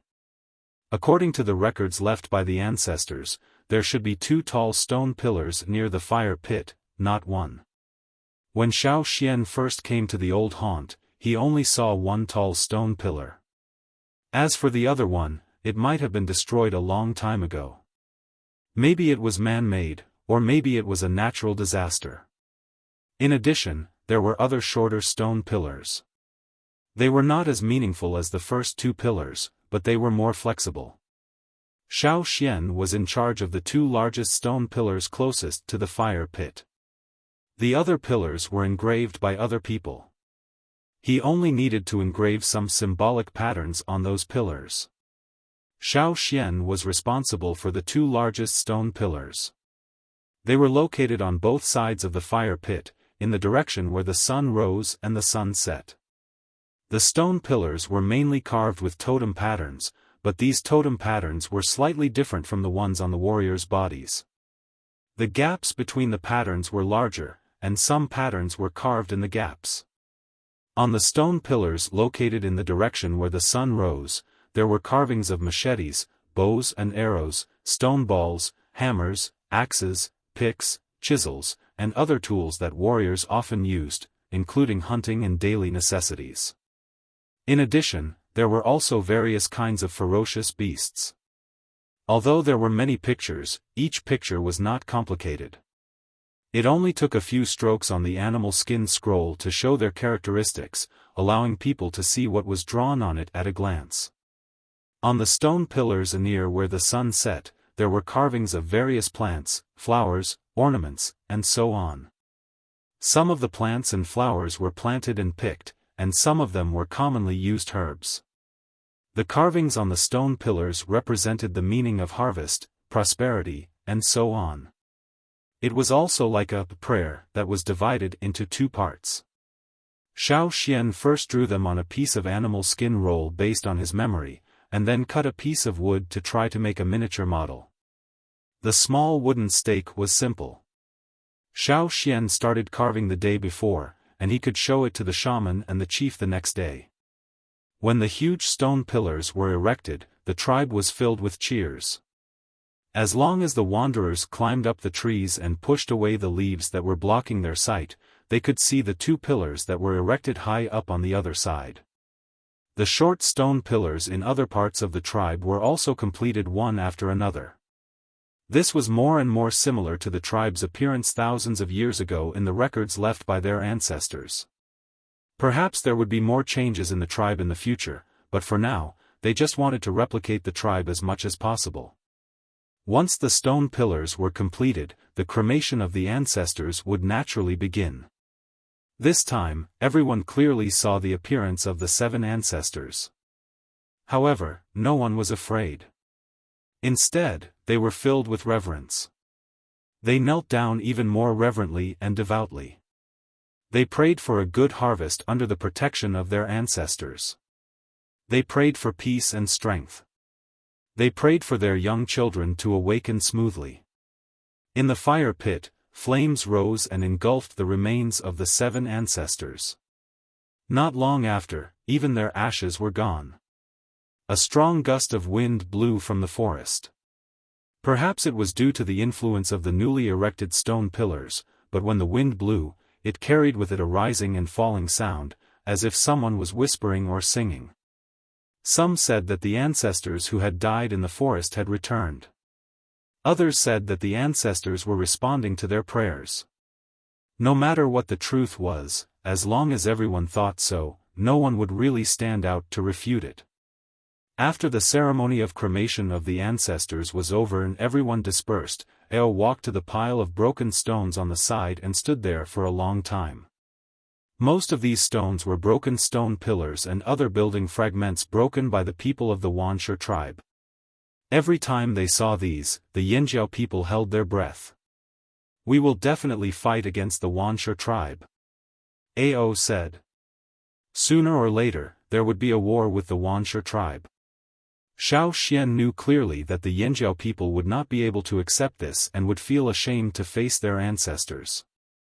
Perhaps the ancestors were worried that someone would come to the old haunt to destroy it, so they took the precious history to the depths of the forest.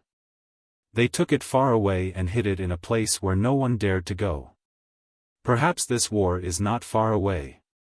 Ao said, looking at Xian, although I don't like those people from other tribes to intervene in our war, I still care about the slave owners, they said.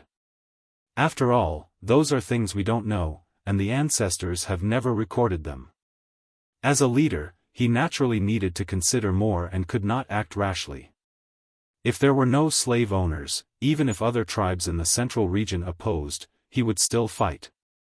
But the slave owners, Ao did have scruples in his heart.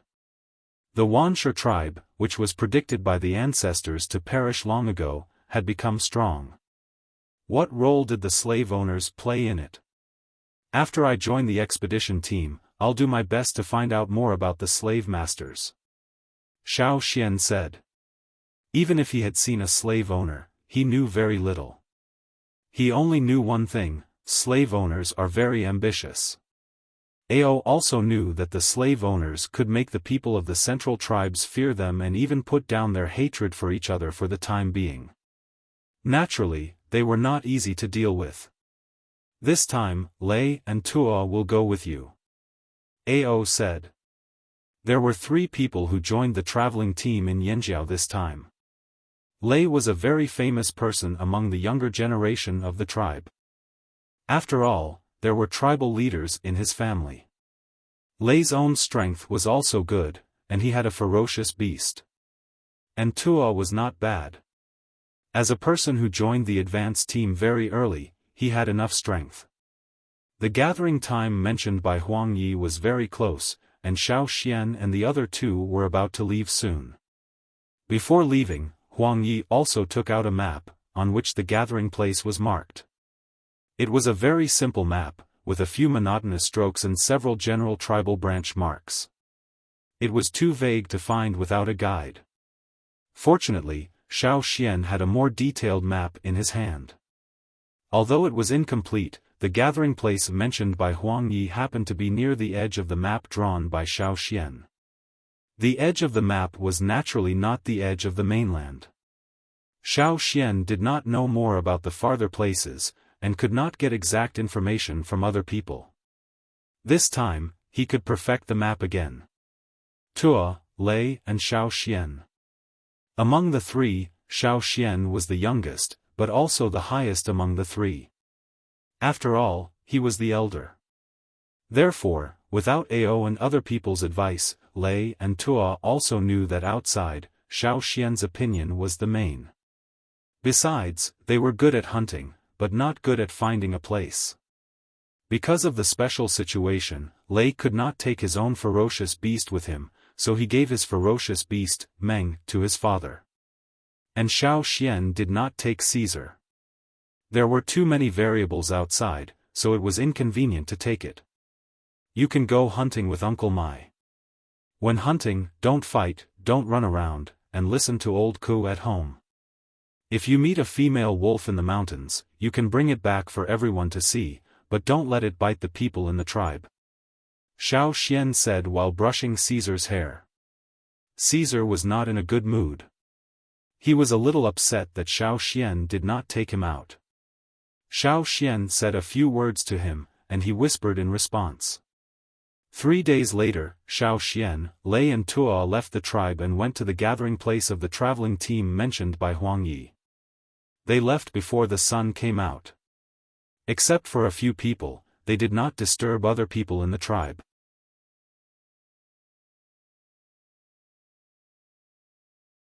Chapter 281. On the map left by Huang Yi, the gathering place of the traveling team was not a populated place. It was surrounded by wild mountains. Probably because of the weather, it seldom rained in this area, so the vegetation on the mountain was not as dense and thick as the woods in the ferocious beast mountain forest. There were basically no ferocious beasts, and the number of large beasts was not large either. Such a desolate place was actually the gathering place of a traveling team. If there was no one to lead the way, it would be very difficult to find the exact location. On the top of a mountain, there were several wooden houses or houses surrounded by rattan grass. At this time, some people in different clothes were looking around on the grass in front of the houses. "How is it?" Huang Yi walked out of a bamboo house and asked a middle-aged man standing outside. "The people of the Longboat tribe have just arrived. The rest of them are the Tianshan tribe and the Hui tribe," the man said. "What about the Yanjiao tribe?" Huang Yi asked. "The Yanjiao tribe?" The man didn't remember which tribe the Yanjiao tribe was. After a few seconds, he remembered it and then smiled carelessly. It's the first time for them to participate in this trip. Maybe they can't find the way. The people of the Yanjiao tribe don't have a guide. Another man came and said. They were all people who had participated in many excursions. Although they would not participate in every excursion, they would take turns to lead. Every few years, each of them would act as an experienced elder and a guide, leading the younger generation of the tribe out. If all of them were young warriors who joined the excursion team for the first time, they would not be able to find a place to gather. If no one took care of them, how many people would die? It was possible that the whole team would be wiped out. I heard that 3 people from the Yanjiao tribe will come this time. I don't know if they can survive. A man said. Not to mention whether they can survive or not, whether they can find this place on time is unknown. As they were discussing, they heard some people not far away say, "Here they come." In the air, there were 2 dots flying over. The Hui tribe? The Tianshan tribe? Only those 2 tribes would come by birds. For a while, no one could be sure. But after the 2 shadows flew closer, someone said, "They are from the Tianshan tribe." How do you know? The young warrior who participated in this trip for the first time was confused. Birds are different. The bellies of the birds on Tianshan Mountain were white. Not the Hui tribe. A man from the Feather tribe said. Even though it was his first time participating, he had done some research on the birds of each tribe and could judge them based on their morphological characteristics. That's true. The 2 silhouettes in the sky flew closer and closer, heading straight for this side. The sound of wings flapping could be heard. Dust and gravel were sent flying, and the powerful claws easily left deep claw marks on the rocky ground. They were 2 huge eagles, standing on the ground with their wings folded. They were about 5 meters tall, and when they spread their wings, they looked even bigger. The feathers on the upper half of their bodies were generally dark brown, and there were some patterns of different shades on the feathers. The parts near the abdomen were pure white, without a trace of other colors. Because they had a few hard and short crests on their heads, at first glance, they looked like they had horns, so they were also called horned eagles. As giants among flying birds, only a few birds, such as the giant mountain eagle, could be compared with them. The front end of its sharp beak was hooked, and it had strong claws and sharp nails that could easily crush the skull of its prey. It had a strong body and a fierce appearance, especially when the hair on its head stood up. When it looked at people, it was like a ferocious monster staring at you. Some young warriors looked into the eyes of the eagles, swallowed their saliva and avoided their eyes. They were really fierce. There were 5 people standing on each horned eagle, each with a big bow on his back and 3 long feathers on his head. Looking at the 10 people coming, Huang Yi smiled and greeted the leader who was about the same age as him. He asked about the things on the way and whether it went well. But the people of the Feather tribe, such as Hong Shi and Gu Ji, didn't look at the people of the Tianshan tribe with a good face.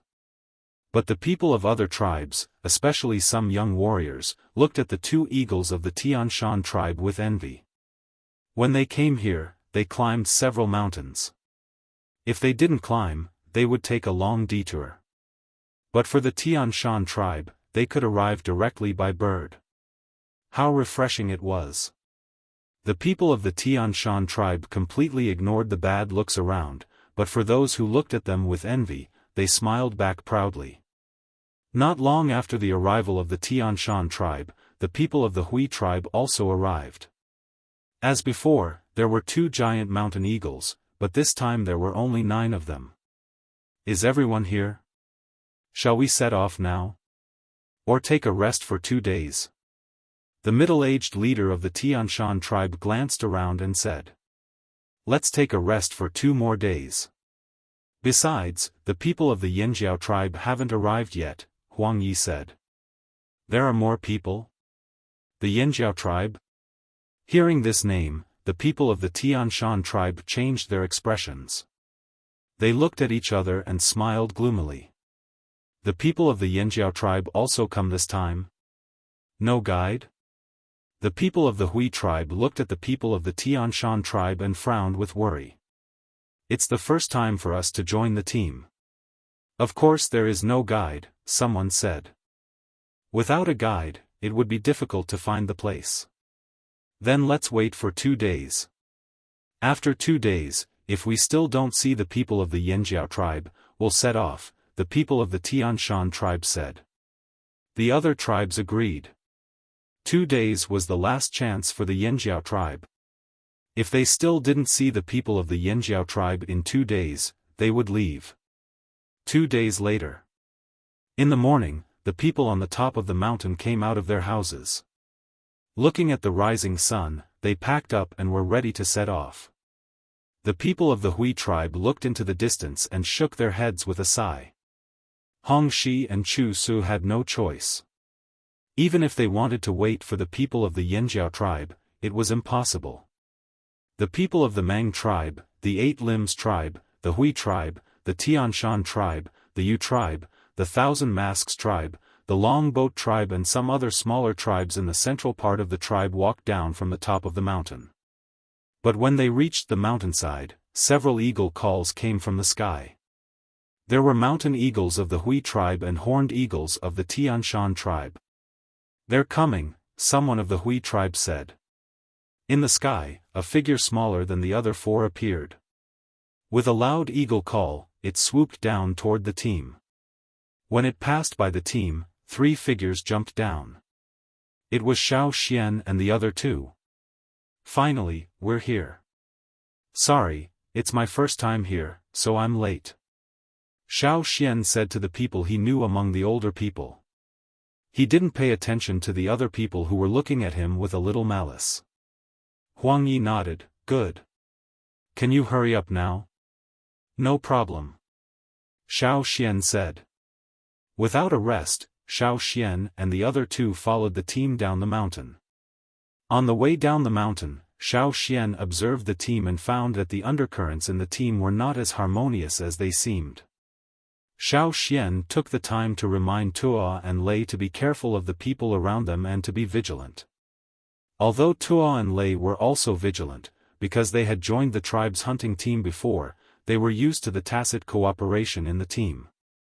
Hearing Huang Yi said that they were a united team and partners, they were slightly relaxed and chatted with some people from other tribes around them. But since Xiaofan reminded them to be careful, they became vigilant. Especially those people from Tian Shan Mountain. Seeing that Tuo and Lei still didn't quite understand, Xiaofan didn't say much, but just reminded them. Don't think that half of the people they said died in the hands of slaves and slave owners. If they didn't die in the hands of others, and there were not many ferocious beasts here, then it could only be their own people. Of course, although they were in the same team, they came from different tribes and were not completely on the same side. Looking carefully, those people from different tribes gathered together, and each group kept a certain vigilant distance between them. After leaving the gathering place, the team went in one direction, where Xiaofan had never been before.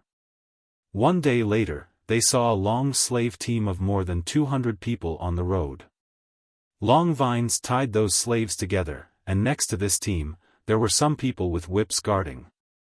Those were the higher-ranked slaves.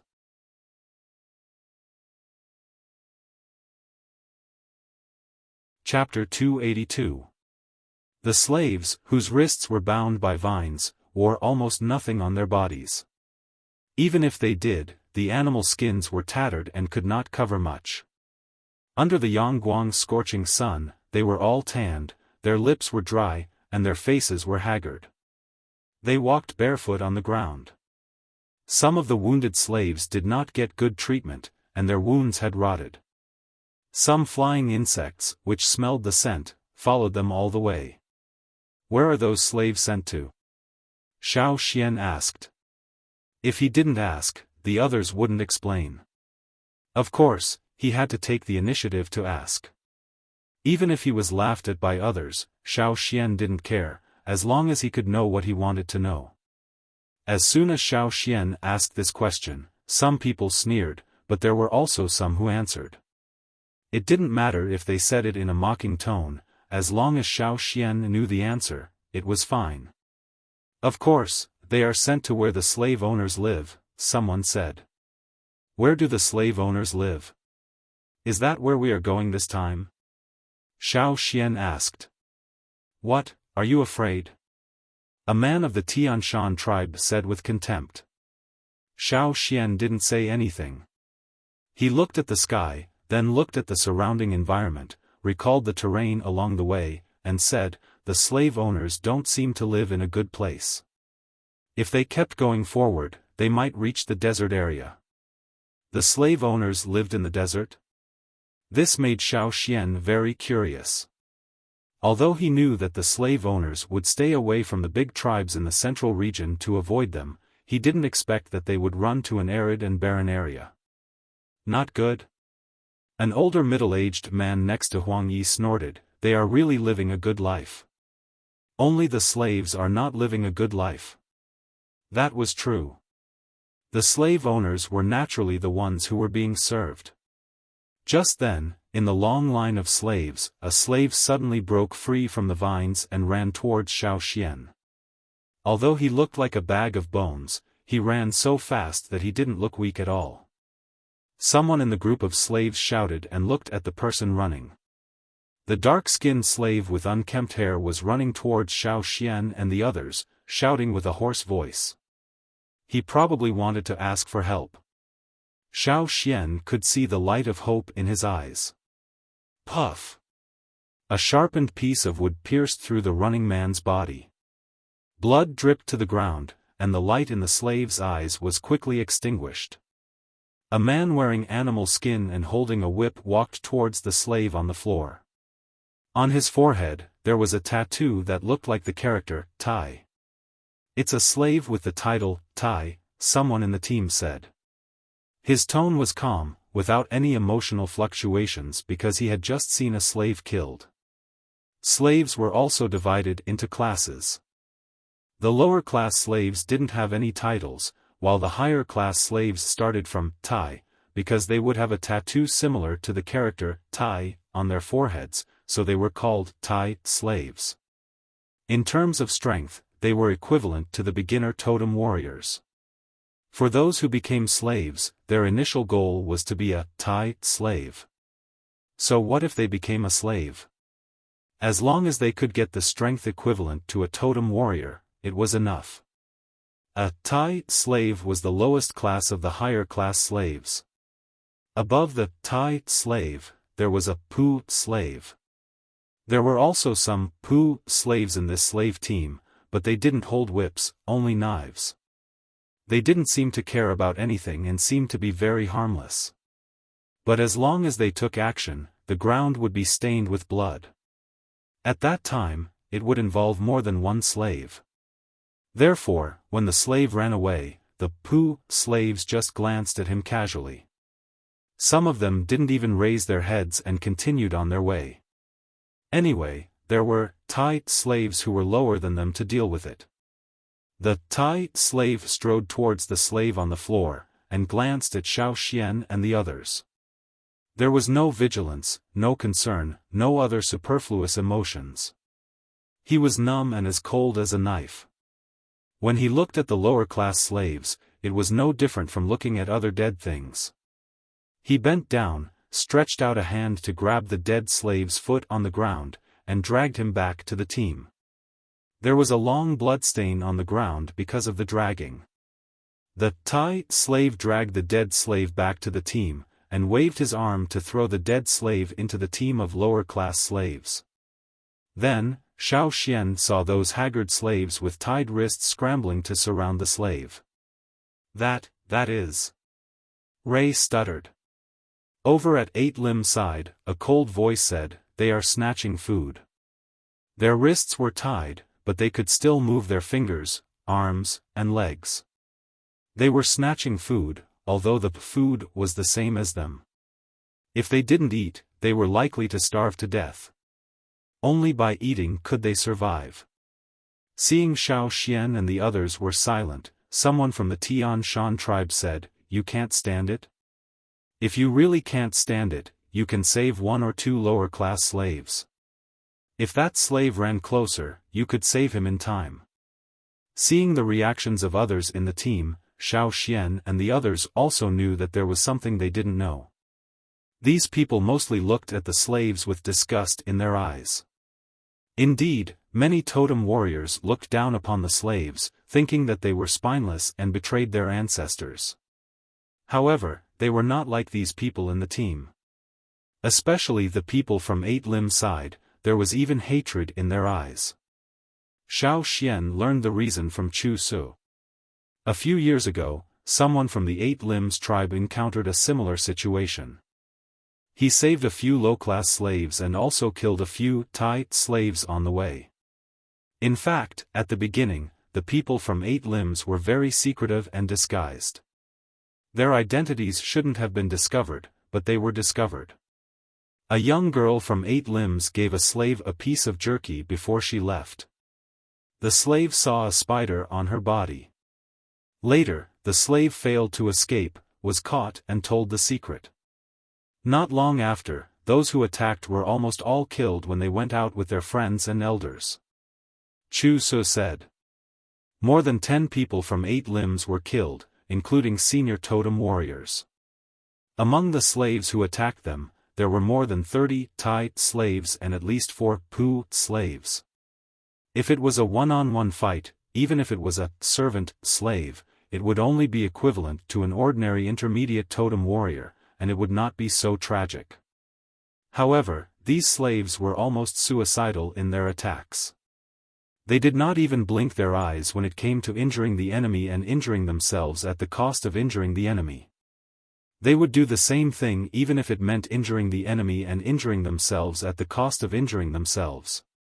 Slaves were just tools. If the tools were gone, they could just make another one. Those slave owners didn't care. After that, the people from 8-Lim's killed all the slaves, no matter whether they were high class or low class. As long as they attacked, they wouldn't leave anyone alive. They wouldn't give anyone a chance to tell the secret.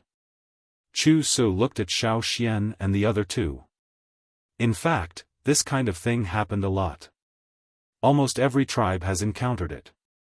Remember, those slaves can betray their own beliefs and ancestors. They can also betray anyone. Including betraying their masters? Xiaofan asked. It depends on whether they dare or not. Different slave owners have different slaves. You'll know when you see more. Chu Su said. After the slave team left, they continued to move forward. The slave who was eaten only left a pool of blood stains and a few pieces of bones that couldn't be pieced together. Some scavenging insects circled around, sharing the last of the delicious meal. Xiaofan and the others didn't encounter any more slave teams. They took different paths. The further they went, the clearer Xiaofan could feel the dryness of the air.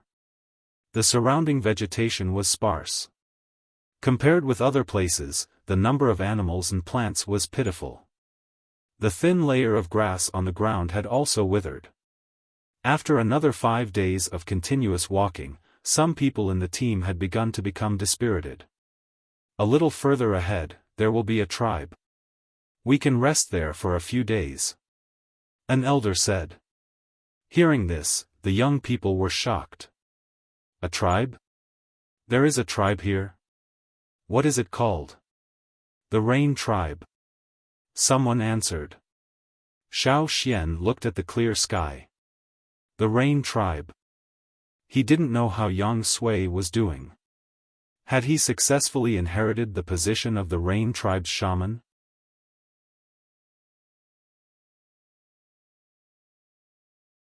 Chapter 283. The surrounding land was getting drier and drier, and the creatures in the forest were not so active. After passing through several high mountains, they came to a hilly area. Standing on the top of a small hill, Xiaofan saw some houses in the distance, as well as large tracts of farmland. However, those farmlands didn't seem to grow well. Because of the lack of water, they not only grew slowly, but also had a high mortality rate. As for further places, they couldn't see clearly, as if they were covered with layers of gauze. That was because there was too much dust in the air, which affected their vision. Because of the drought, when the wind blew, some dust would be brought up. The further they went, the more cracks there were on the ground. Although there were some sparse fine grass, the dry ground occupied most of their vision. That's the Rain Tribe, Huang Yi said to the young warriors who came here for the first time. When they went to the Rain Tribe, the elders would tell the young warriors some things about each tribe. Now that they saw the Rain Tribe, they would naturally tell them about the customs of the Rain Tribe. Although Xiaofan knew Yang Sui of the Rain Tribe, he knew very little about this tribe. Therefore, when the middle-aged man was explaining to the young warriors of their tribe, Xiaofan, like the others, also listened attentively. It was always good to know more. The people of the Rain Tribe, their totem is like rain, and they worship water. Their belief in rain is far beyond your imagination. If their tribesmen went to other places and drowned in the river or were eaten by aquatic beasts in the water, most of the time, they wouldn't feel sad. On the contrary, they believed that those who drowned or were eaten by aquatic beasts must have some kind of mysterious power that surpassed others. That was why they could send themselves to the place where God was without the help of external forces. Xiaofan and others. What the hell? In this case, the crocodiles of the drumming tribe were simply the spokesman of God. It sounded ridiculous, but it was understandable. Every tribe had their own beliefs and worship. Many things that seemed extremely stupid in others' eyes were unswerving beliefs of some people. For this kind of belief, you couldn't change their minds even if you pried open their brains. It is said that the shamans of the Rain Tribe who couldn't pray for rain were burned to death. Someone asked. Not all of them. I heard that in the beginning, there were cases of people being burned to death. But later, they couldn't pray for rain, and it was impossible for the tribe to have no shamans, so they changed it. But in this way, the status of shamans in the Rain Tribe gradually declined. It's said that the Rain Tribe's shaman candidates have to travel outside, hoping to find a solution. Then did you find him? A young warrior of the Feather Tribe couldn't help but ask. The others looked at the warrior who asked the question as if he was an idiot. It sounds like a lie. How can it be possible to get rain? Even the shamans of our tribe can't do it. How can the shamans of the Rain Tribe do it? The people from these small tribes just love to mess around. That's true. The others nodded. He felt that if his tribe couldn't do it, the people of such a small tribe wouldn't be able to do it either. Moreover, praying for rain sounded like a lie. How is God related to rain? But there's one thing I agree with. The divine echo can definitely fly. Yeah, definitely, said the Feather Tribesman. Nonsense. How could a god have wings? It must have 8 hands. The people of 8 limbs said. Bullshit. God certainly doesn't look like that. When it came to what God looked like, the tribal warriors of different beliefs quarreled because of different opinions. The people of the Tian Shan tribe thought that God lived in the mountains, but the people of the Mang tribe vetoed that idea. They strongly believed that God should live in the woods, or the kind with bamboo forest. The people of the Thousand Masks tribe didn't speak, but their faces were full of disapproval, telling everyone their opinions. Xiao Xian thought about the Yinjiao tribe. As people who had been brainwashed by shamans since childhood, taught by shamans, they only believed in three things: fire, totem, and ancestors.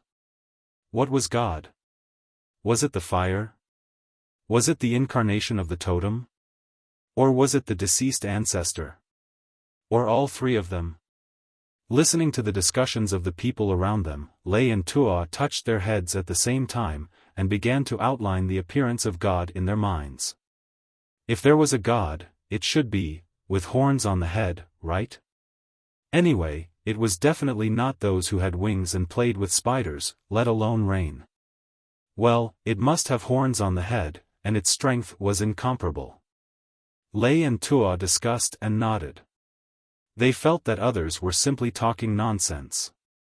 Seeing that they were about to fight, the elders who had been staring at each other had to calm down and pull the excited young warriors apart. Hey! Who are those people? Lei asked, pointing to a group of people passing by not far away. Everyone stopped quarreling and looked over there. Over there, there was a team of 9 people.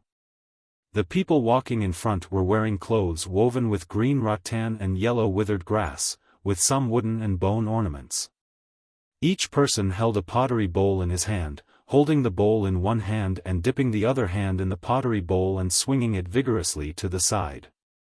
They swung it every few steps. There should be water in the pottery bowl. Those people had some wooden bells made of nuts similar to walnuts hanging around their waists.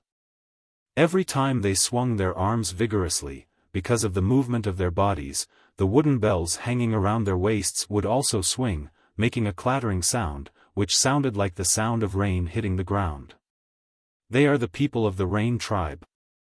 Huang Yi said. Is that a sacrifice? Someone asked. I don't know, it may be related to their sacrifice. Anyway, let's find a place to rest now. Yes, the Rain tribe will provide houses for travelers to live in. We can just rest there, said someone who had traveled far. The team of the Rain tribe didn't walk fast. When Xiao Xian and his team arrived, they just passed by them. These people of the Rain tribe had totem patterns painted on their faces with paint, so their faces couldn't be seen clearly. But Xiao Xian still recognized Yang Sui, who was walking in the front. Yang Sui's clothes were a little different from the other 8 people behind him. They were more complicated, and the pottery bowl in his hand was not a simple one. It was a little higher, and there were some stripes and dots on the outside of the bowl, like running water and rainwater. Yang Sui also saw Xiao Xian. He was stunned and wanted to say something, but realized that it was not a good time to say hello and talk about the old days. Then he saw the people around Xiao Xian and thought of something. His eyes quickly moved to the tribe. He wanted Xiao Xian to go there first, and then he would talk to Xiao Xian after he finished here. The Rain tribe built a row of wooden houses on the edge of the tribe for travelers to live in. They only needed to pay a certain accommodation fee. Other people wouldn't pay for people who didn't belong to their tribe. Fortunately, Xiao Xian had a lot of money with him. He gave some shell coins to the guards of the Rain tribe to exchange for a wooden house for 3 people. The wooden house was very simple, but in such a place where trees were hard to see, they had to make do with it. They exchanged some dry food with the people of the Rain tribe. It was a kind of hard flatbread. Xiao Xian and the other 2 people were not used to it, especially Tuo and Lei. They hunted ferocious beasts to fill their stomachs. It was the first time for them to eat such food in such a place. I think our tribe is really good. Lei said. Tuo felt the same. Biting the hard flatbread, he asked Xiao Xian, how long do we have to stay here? Will we encounter places that are even worse than this in the future? How long we stay depends on the elders. As for the future, you'd better be mentally prepared. Xiao Xian gave them a, look. The expectant look on Lei and Tuo's faces suddenly collapsed. It was worse than this. They would rather go to the ferocious beast mountain forest alone for 10 days or 100 days than stay in such a place where even a beast was hard to see. No wonder they said before that this trip would be more difficult. After a short break, a young girl who brought in water smiled at Xiaoxian and gave Xiaoxian a leaf. After the girl left, Lei and Tuo winked and joked, "Xian, is it the custom of the Rain tribe to give leaves? Is there anything written on the leaf? Let me see." Xiaoxian avoided the two, quickly glanced at the words on the leaf, and then ground the leaf. Lei and Tuo's faces were disappointed. "I'll go out for a while. If there is anything urgent on the team, blow the whistle." After a pause, Xiaoxian said again, "Guard against the people of Tianshan Mountain." I know. Go ahead, elder." Tuo waved his hand. Before leaving the cabin, Xiaoxian saw people looking at him from the window of another house. Over there, the people of the Tianshan tribe lived. Someone at the window was holding a bow, and the arrow was aimed at Xiaoxian. He did not shoot, but just kept the posture of aiming. Seeing Xiaoxian look at him, the man smiled, which made people feel very uncomfortable. The people of the Tianshan tribe were hostile to Xiaoxian and the other two. Was it because of the Dishan tribe? Or was it because of other reasons? In any case, this kind of hostility made Xiaoxian always guard against them. No longer paying attention to the people over there, Xiaoxian knew that they did not dare to do anything blatantly. After leaving the cabin, Xiaoxian went in one direction, where there was a small hill. There were some cabins on the hill, which did not belong to the Rain tribe. Xiaoxian would not be stopped. These cabins were much more dilapidated than the place where they had temporarily rested. Looking at the straw rope hanging on one of the cabins, Xiaoxian walked over. The door panel was half closed, and Xiaoxian saw the people in the room. One was the young girl who gave him water and leaves, and the other person sitting on the ground was Yang Sui. At this moment, Yang Sui was holding an oxtail, gazing at it affectionately. Before the young girl gave him water, Xiaoxian had seen her once. She followed Yang Sui, but at that time it was difficult to recognize her because of the pattern on her face and her clothes. When Xiaoxian came, the girl was talking in a low voice. Hearing the noise, she stopped and looked up at Xiaoxian. "You're here." Yang Sui did not look very good. After washing the pattern on his face, there were dark circles around his eyes. "You don't seem to be doing well. Did you fail to become a shaman?" Xiaoxian asked. "No, I'm a shaman now, but I'm about to fail." Yang Sui sighed.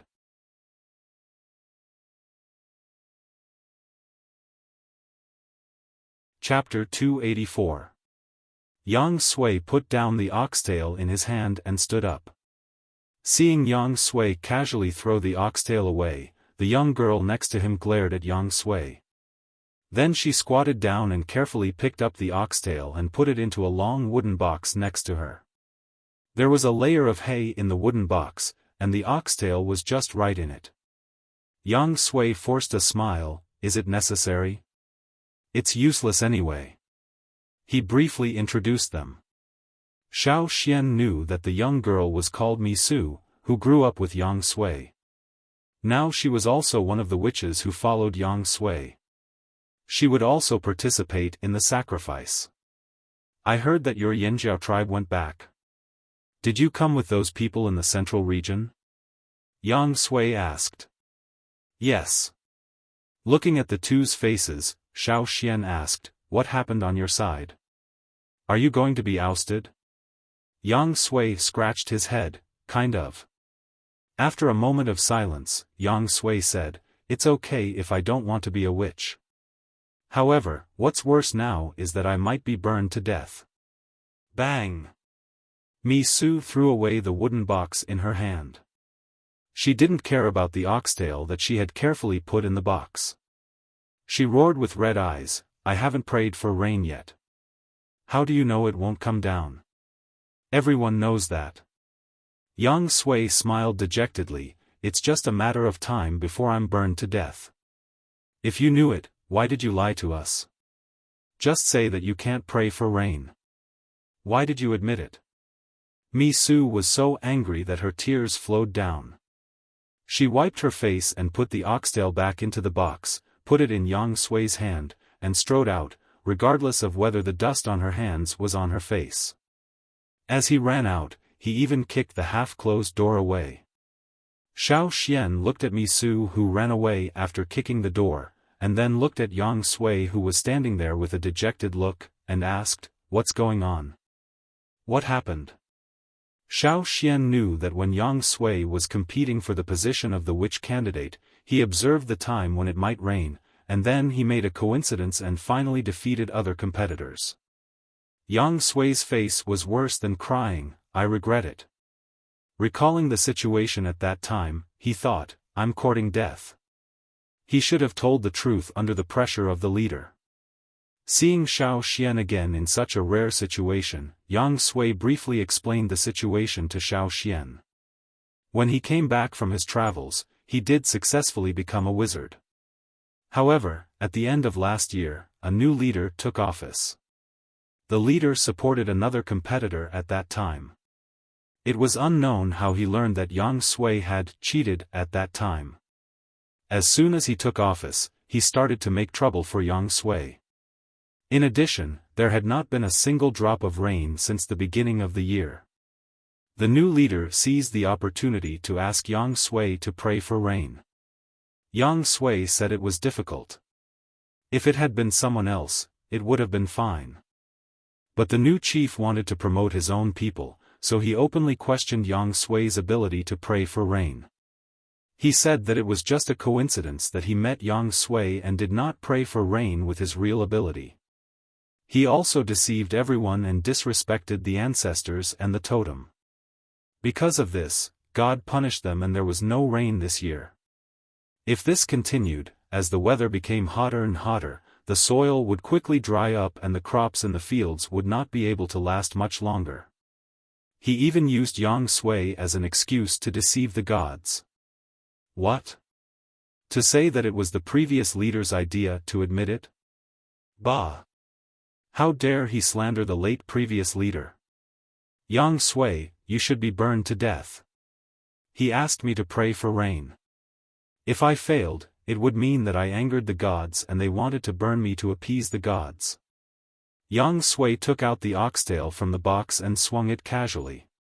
He continued, in fact, many people knew that it was an excuse, but there was no other way.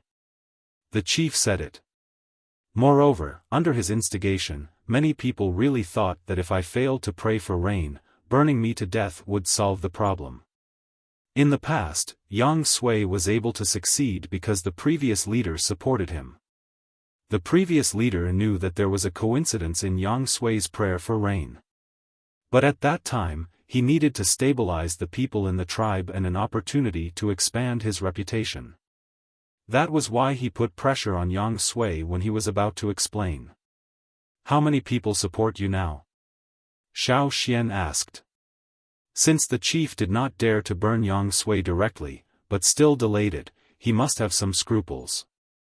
The chief's supporters are more than half of mine. But after the day after tomorrow, probably no one will support me anymore. Yang Sui smiled bitterly. Pray for rain the day after tomorrow? Xiaofan asked. Yes, I have been preparing for the rain these days. I have also practiced several times in private. These oxtails are for me to practice. Yang Sui held the oxtail and swung it at Xiaofan. Yesterday, I broke an oxtail. This is a new one. You need an oxtail to pray for rain? Yes. Yang Sui swung the oxtail in his hand. When I pray for rain, I have to hold an oxtail in my hand. But this one is just for me to practice. When I pray for rain officially, I will use another oxtail carefully prepared by my supporters. It is not something that can be used casually. What are you going to do? If you can't pray for rain, are you going to stay here and be burned? What else can I do? Yang Sui spread out his hands. I used to think of running away when something happened, but I can't. My family and friends are here. The tribe is here. The fire is here. Where else can I run to? I don't want to be a wanderer, let alone a slave. I would rather be burned to death. The room was silent for a while. When's the next rain? Is the rainy season coming? Xiaofan asked. There will be no rain for a while. As for the rainy season, it is later than in other places after the full moon. Yang Sui explained. This was really a problem. The rainy season had not arrived, so it did not rain. Xiaofan could not think of a good way at the moment. Artificial rain? In this mysterious place, Xiaofan really did not know what to do. Go back. The sand is flying. Yang Sui said, while I am still a shaman, I can provide you with some delicious food. I will ask someone to send you more water and food later. Xiaofan looked out of the broken window. He could see the blue sky just now, but now it became a little turbid and gray. Dust began to rise in the air outside. If you stay for 2 more days, you can still see me being burned to death.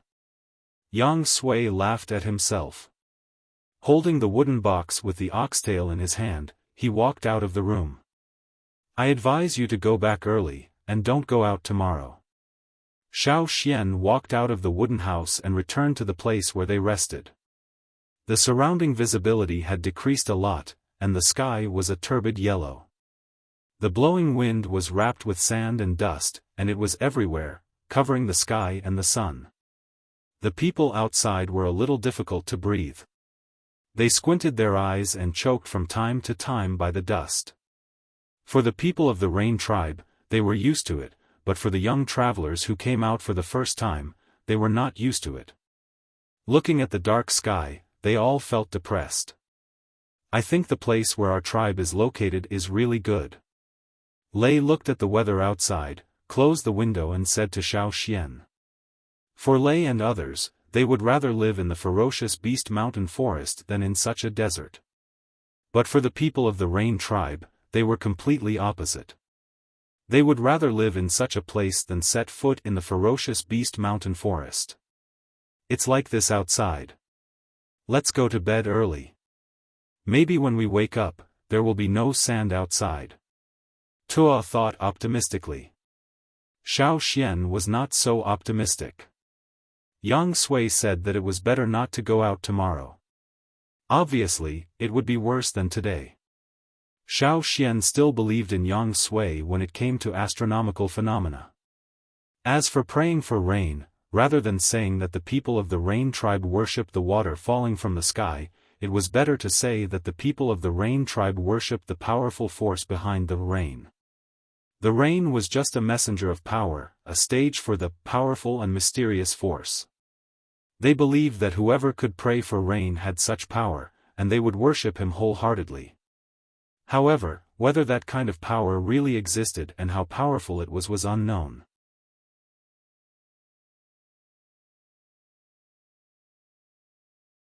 Chapter 285.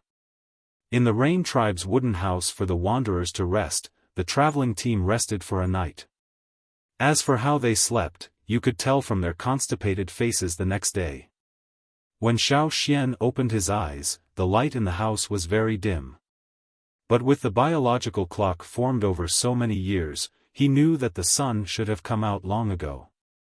The wooden house here was built simply, with many gaps in the roof and the surrounding wooden walls. If there was a Yangguang outside, he could come in through these gaps. But now, the people in the house felt that it was still dark before dawn. There was a little bit of light, but it was still dark in general. What's going on? Tua turned over and got up from the wooden bed covered with hay that was slightly higher than the ground. He also felt that it should be the time when the sun should be in the sky, but he didn't see the light that should be there. He always felt a little gloomy and depressed. Huh? Tua said doubtfully. Xiaofan also turned over and got up. As soon as his feet touched the ground, he felt a layer of soft sand on the floor of the house. Creak, Xiaofan opened the door. The gray wind suddenly blew in, making them hold their breath. After the door was opened, there was a little dim light in the house. With the help of the light, the three people saw the situation in the house. Except for the place where they slept, there was a thick layer of dust everywhere. At this time, there was a lot of dust leaking from the roof. The people of the Rain tribe were thoughtful. Above the wooden bed, near the roof, there was a layer of straw mat. The dust leaking from the roof fell on the straw mat. No wonder I heard the rustling sound last night. It was so noisy that I couldn't sleep well. Lei looked at the situation in the house and said with a yawn. People who often hunted in the mountains would definitely not be in a deep sleep. Even the slightest movement could alert them. Even the sound of sand falling to the ground could be heard quite clearly in the quiet night with their hearing. In this weather, are we still going? Tua asked. I don't think so. Xiaofan heard footsteps approaching outside the house. Soon, Huang Ye's figure appeared at the door of their house. Let's rest here for 2 days and set off when the weather gets better. Huang Ye said to the three people. All right, got it, Xiaofan replied. Also, you guys be careful. Every time there is a sandstorm in this area, some things will come out.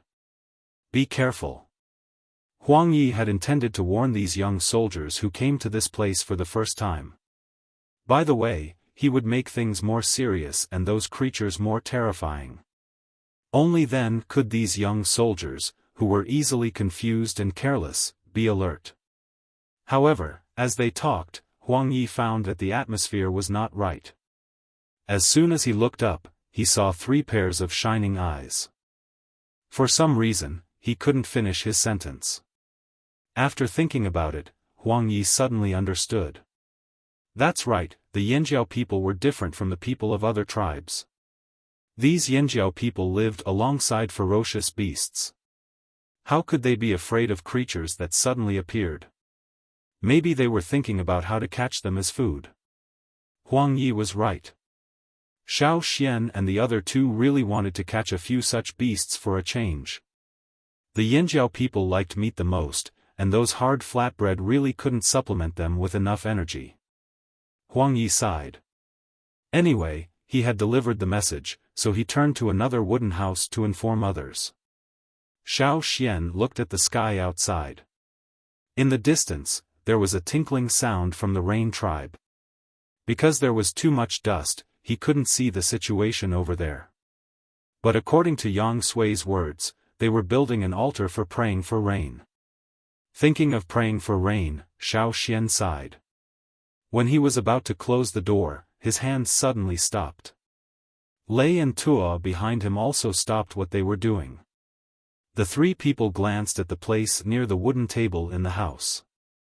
A thick layer of dust fell from the table leg, and now, the surface of the dust was slightly raised and still moving. Obviously, there was something under the dust. Lei and Tua looked at each other and almost at the same time. It's mine. It belongs to whoever grabs it. The creature under the dust was aware of the approaching danger. Suddenly, it sped up and rushed out of the house. Xiaofan saw a slender earthy figure flashing from the door and rushing into the dust outside. It's a snake. Xiaofan reminded the 2 to be careful. In such a place, snakes always had the ability to protect themselves. Maybe it was highly poisonous. Lei and Tua were still somewhat restrained in the house, for fear that they would destroy the house and have no place to live. Now that the snake ran out, they were happy and rushed out of the house. The snake under the dust was originally buried in it. With the rapid approach of Lei and Tua, it also suddenly shot out like a spring. It was a snake with the thickness of a thumb and a length of 1 meter. It stood up, opened its mouth, and showed 2 sharp teeth. Venom sprayed out. Chi, Xiaofan stood at the door and could hear the sound of the venom corroding the dust. Tuo was the first to cut off the snake's head. After cutting off the snake's head, he flattened it with a knife. When they were in the forest, they would always use this method to catch snakes because some snakes would still bite people after their heads were chopped off. After learning their lesson, every time they encountered a snake, no matter what kind of snake it was, they would use this method to prevent future trouble. "Ha, mine!" Tuo held the headless snake in his hand and waved it at Lei. Lei did not look at the other side again, as if he was listening to something carefully. He turned around and took 2 steps back and jumped up. Under the totem pattern covering half of his arm, his muscles tightened. He swung his arm and waved the stone knife in his hand, vigorously chopping down. Boom! The hard soil on the ground exploded. Among the flying pieces of soil and dust, a figure quickly jumped out. Xiaofan's eyes focused on the creature that rushed out. Pangolin? No, the creature looked much thicker than the scales of pangolin. Its body was more slender, nearly 2 meters. Its body color was similar to the soil, with a sandy yellow color. The whole creature did not move slowly because of a layer of hard armor.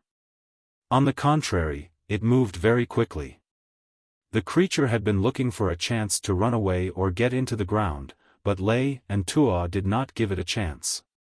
Under the joint hands of Lei and Tuo, it did not hold for more than 3 breaths and was cut down. Lei did not stay outside for a long time.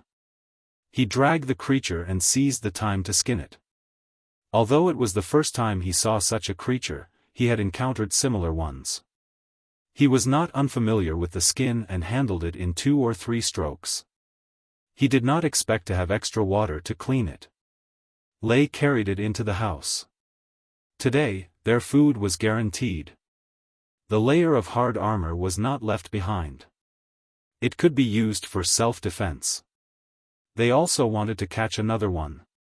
Unfortunately, the movement just now was too big. Even if there were more underground, they had escaped. They could only wait and see. The movement of Lei and Tuo made the people around who had stayed in the house to open the windows or doors and see what had just happened outside. Xiaofan did not make a move just now to guard against other people, not only in the team, but also some people of the Rain tribe nearby. Not everyone of the Rain tribe was very friendly to them. Just now, some people wanted to come and grab it, but when they saw Xiaofan staring at them, they did not make a move. After Xiaofan and the other 2 entered the house, the others took back their sight. The people of the Yanjiao tribe are really in a house, someone said. It was true that everyone had different ideas. Xiaofan and the other 2 lit a fire in the house and simply roasted the animal meat. Although the meat was not delicious and there was a lot of sand, it was much better than those hard flatbread. After eating, Xiaofan planned to go out. Lei and Tuo now knew that Xiaofan knew the current shaman of the Rain tribe, so they did not say much. After eating, they began to rest. They thought that after waking up, they would go out and see if they could catch 1 or 2 more. Against the wind and sand, Xiaofan went to the hill yesterday. Yang Sui still stayed in the wooden house, holding an oxtail in his hand in a daze. Probably because he came here early in the morning, a layer of dust had fallen from his body. "Why do you pray for rain with an oxtail?" Xiaofan went in and asked. Hearing Xiaofan's question, Yang Sui came back to his senses and looked at Xiaofan. He shook the oxtail in his hand and did not hide it. This was not a very important secret. It is said that in the early days, our ancestors prayed for rain and offered stones as sacrifices. Those stones are not ordinary stones, but a kind of stone called rain stones. If you dig in the nearby mountains, you can dig up some of them. It is black and very cold in hot days. The rain stones we use for rain are almost as tall as a person. When we pray for rain, we hold an oxtail and use it as a whip to whip the rain stone. Can we pray for rain like this? Xiaofan asked. It is also accompanied by a sacrificial dance, but that is auxiliary. Whipping stones for rain is indeed the earliest way of praying for rain. But later, we don't know when the way of praying for rain changed. Our ancestors said that behind the rain stone, there is a more ancient spirit of the ancestors. It is the protector of the tribe's good weather, agriculture, and harvest. It can eliminate diseases and disasters. Everyone began to be afraid of the rain stone. In order to protect the prosperity of the tribe, we can no longer whip the rain stone, otherwise it will bring disaster. Those who whip it will not live long. When Yang Sui said this, his tone was a little sarcastic. It was not that he disrespected the ancestors, but he had doubts about some things. Ordinary people did not dare to have these doubts and would not think too much about it. Only those who had deep contact with it would investigate it deeply.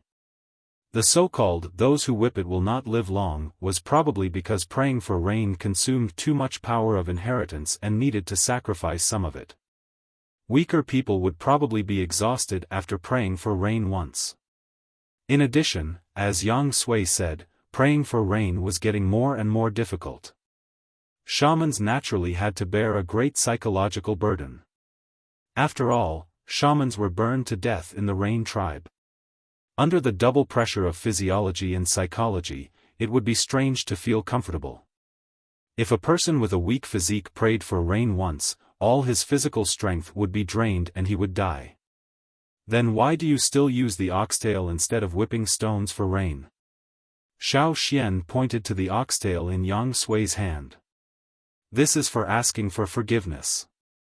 We ask the ancestors and the gods to forgive our mistakes. We offer the oxtail whip to pay for our sins. Yang Sui swung the oxtail in his hand casually, and his eyes flashed with sarcasm. I heard that there was a shaman who was whipped by the gods after praying for rain. Xiaofan's face twitched. So, praying for rain was from, will it rain? If it doesn't rain, I'll whip you, to, I'll ask for rain. The people of the rain tribe played the SM game of whipping and asking for whipping with their god of rain. But there was no rain after the whipping. You're tuning into the Xiaofan's Wuxia Tales YouTube channel. Don't forget to subscribe and join us on this journey to catch the most captivating stories.